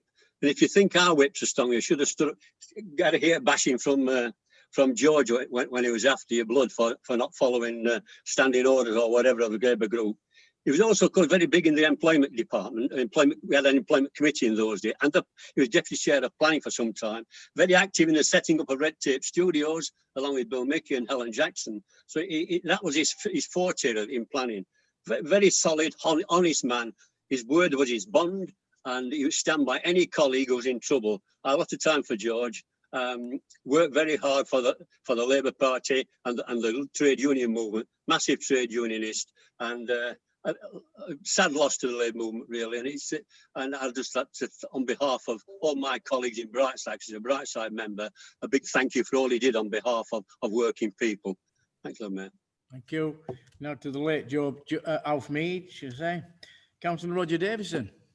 Me again. Hello.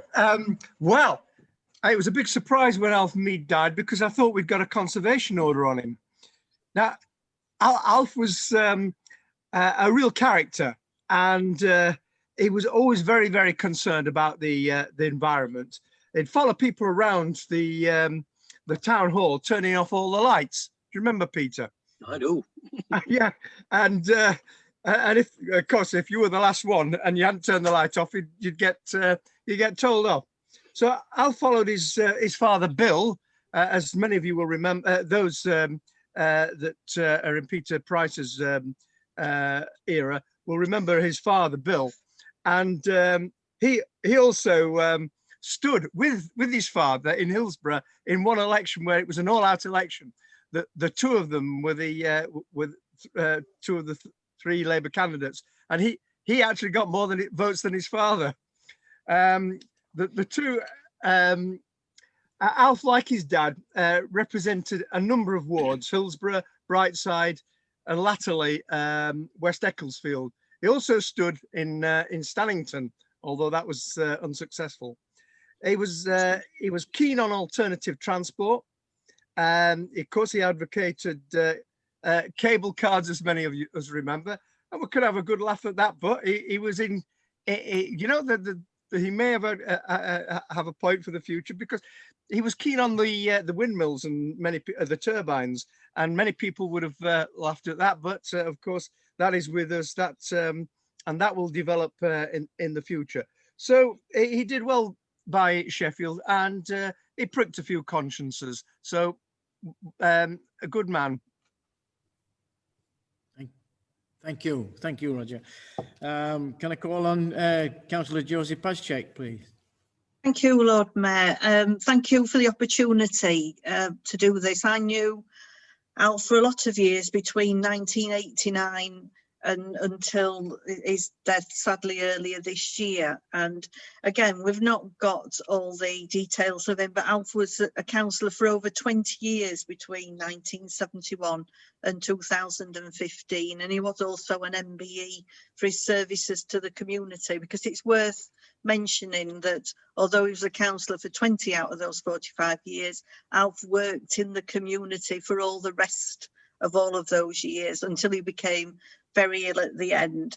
As I said, I first encountered Alf when I joined the council as an employee back in the contracts and purchasing department, where I worked alongside the people that contracted energy for the council. So as you can imagine, we saw quite a lot of Alf. It was a very regular visitor, first down at Stanyforth Road, then in the Town Hall extension, and right until the end down at Moorfoot. And you know, and again, as well as being in touch with all the contractors, he was a regular visitor down to the energy unit down at Carbrook as well.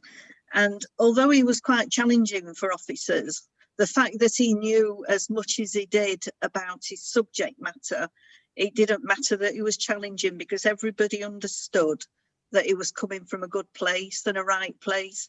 And it's got to be said that with his commitment and pushing for the energy unit, that his work on energy saving, and if we'd have all had the pumps, the underground pumps, whatever they call that Alf had been on about years ago, it would have saved even more than the many thousands of pounds that his innovations have saved this city.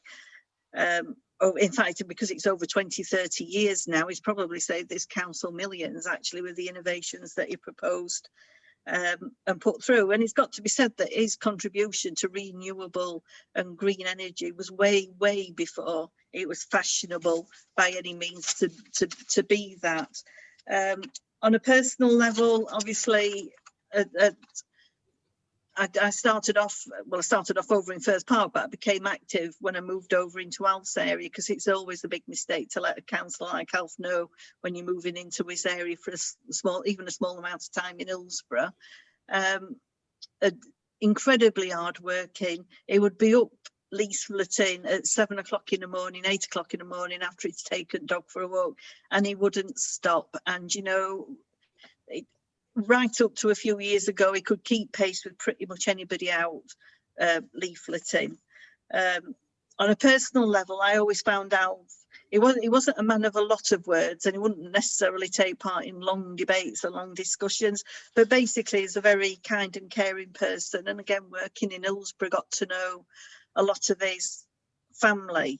And even when as an officer, he would come into the office and talk about his grandchildren and all the ice skating and ice hockey and everything that they did, because at the be all and end all, as much as Alf did in the community, he was at heart a very staunch family man, and his family always came first. And the only thing that he's probably sad about is, given how much work Alf put into the politics in this city, it's the last thing any of his children want to do.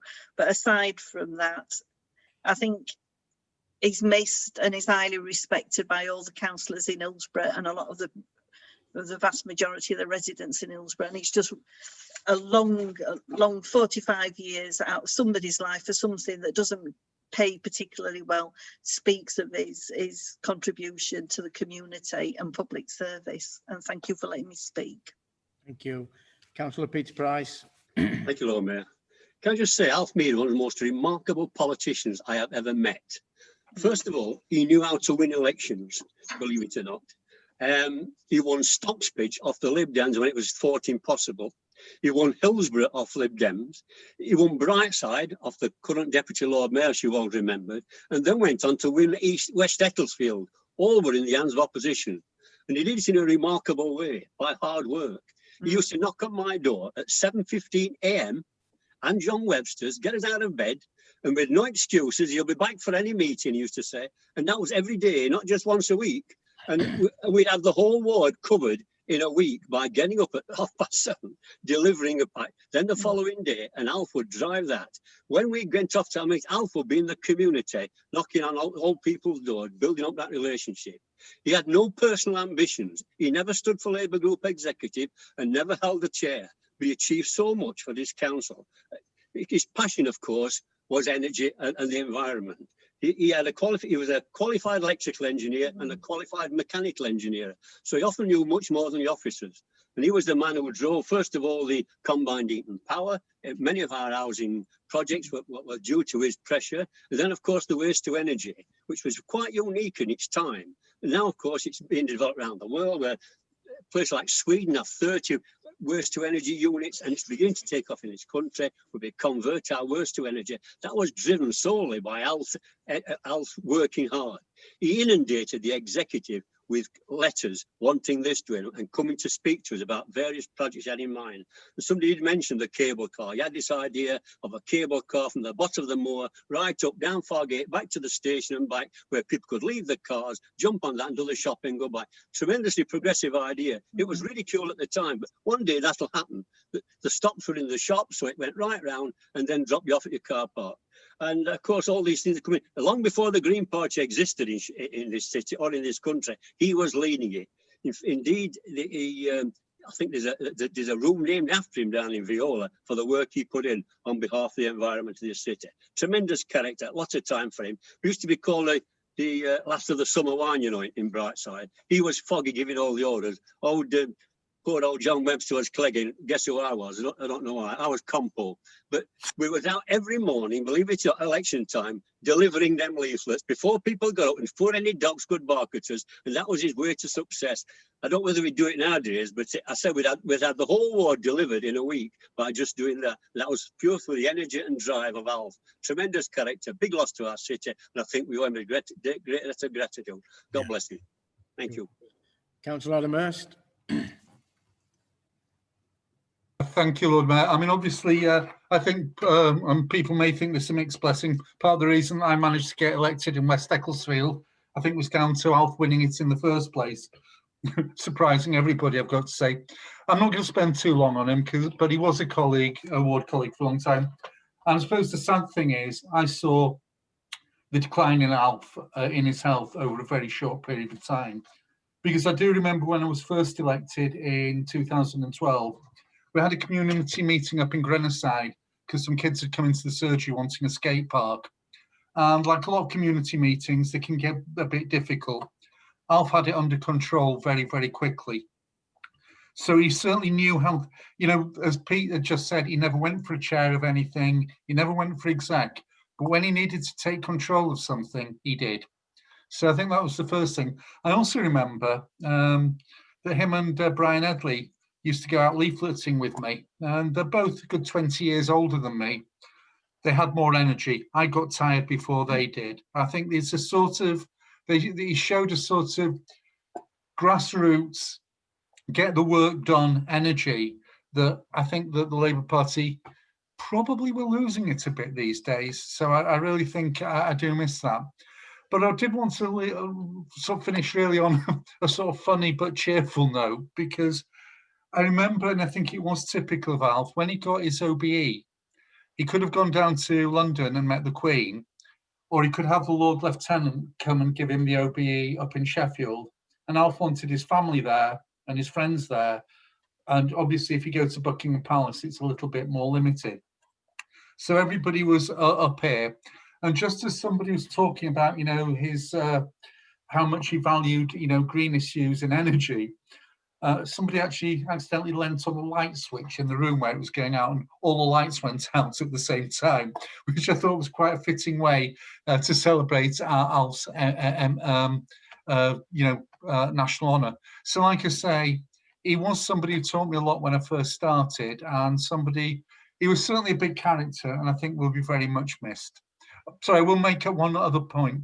The work, he was totally dedicated to young kids. I remember once doing a surgery in a library, and Alf was saying, look at these kids on the computers, they should be out there playing.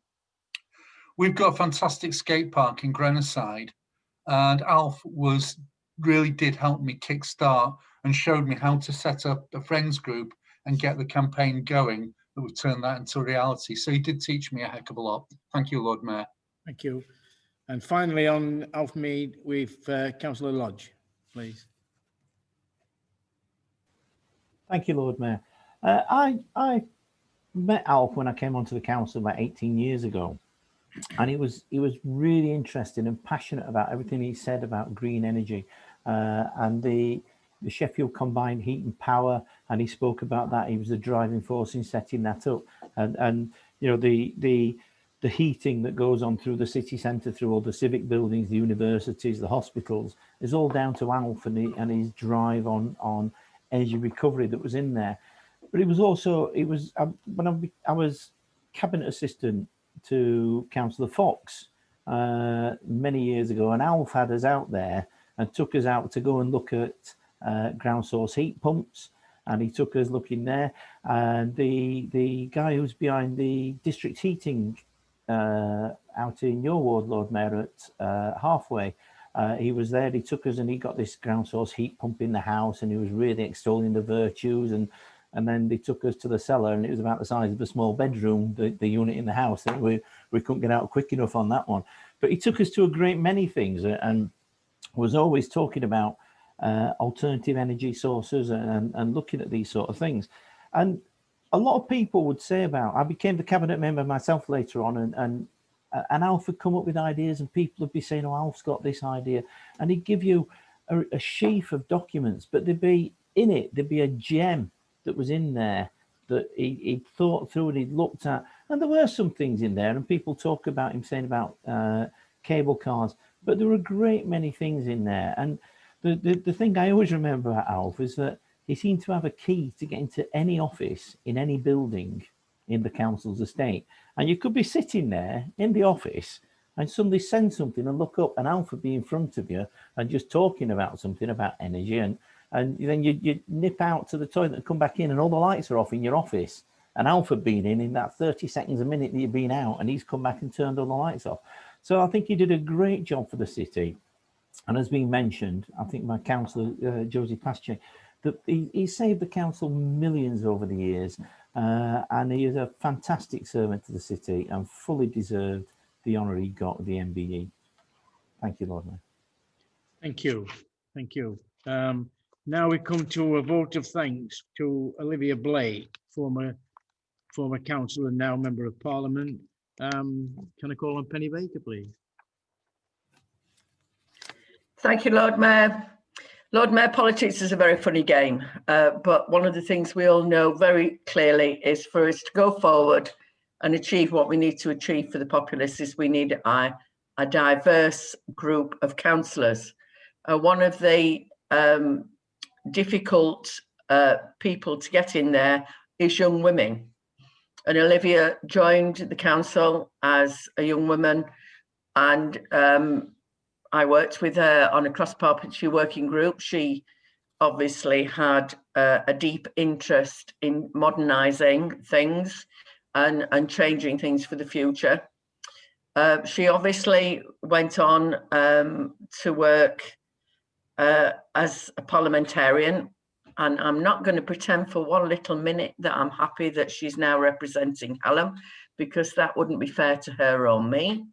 But she is now a member of Parliament for this city. Personally, I wish her personally all the best for the future. And the more young women we can get in Parliament, the better, whoever they represent, and whatever area it is for. Thank you, Lord Mayor. Thank you, Councillor Baker. Can I call on Councillor Francine Johnson, please?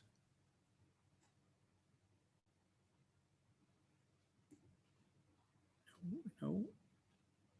Is Francine Johnson out there, please? Can I call upon Councillor Moya O'Rourke then, please? No.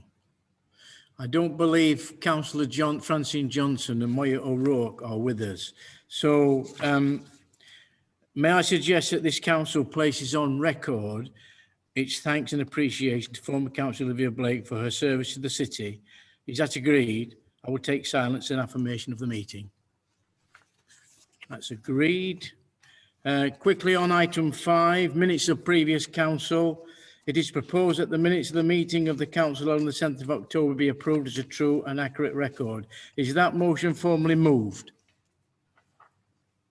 Councillor Hurst? Formally moved, Lord Mayor.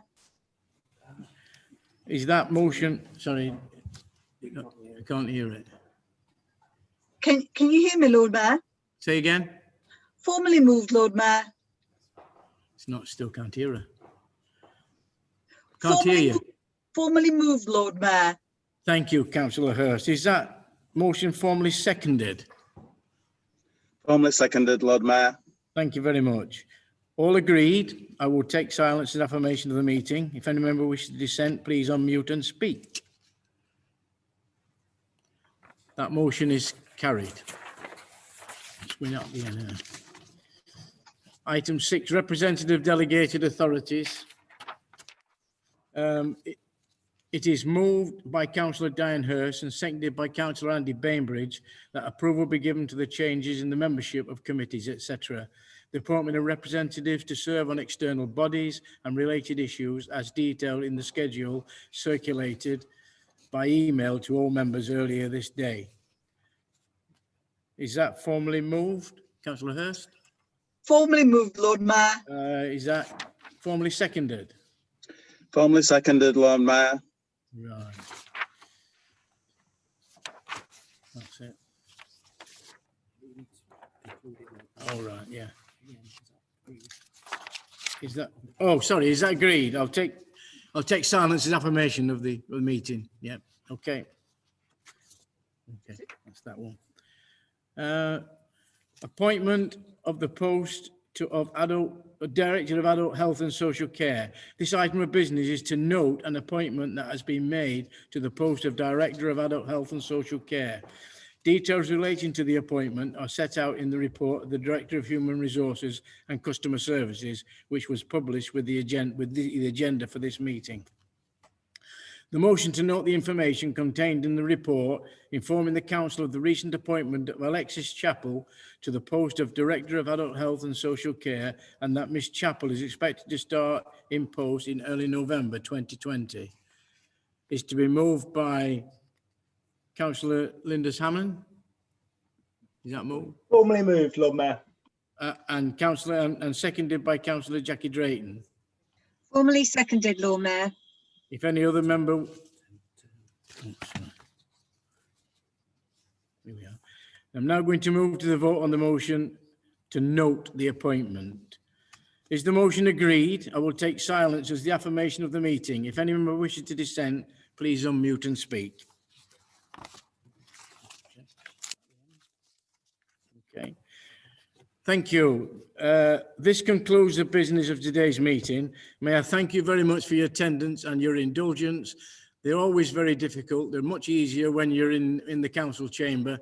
It's always very difficult this way, but hopefully if we get something done with the whips as suggested by Councillor Dorr, then we might get a bit more business done, and hopefully that will make things a lot better. But thank you all once again for your attendance, and we'll see you all next month. Bye-bye. Thank you, Lord Mayor. Thank you, Lord Mayor. Bye. Bye, Lord Mayor. Thank you, Lord Mayor.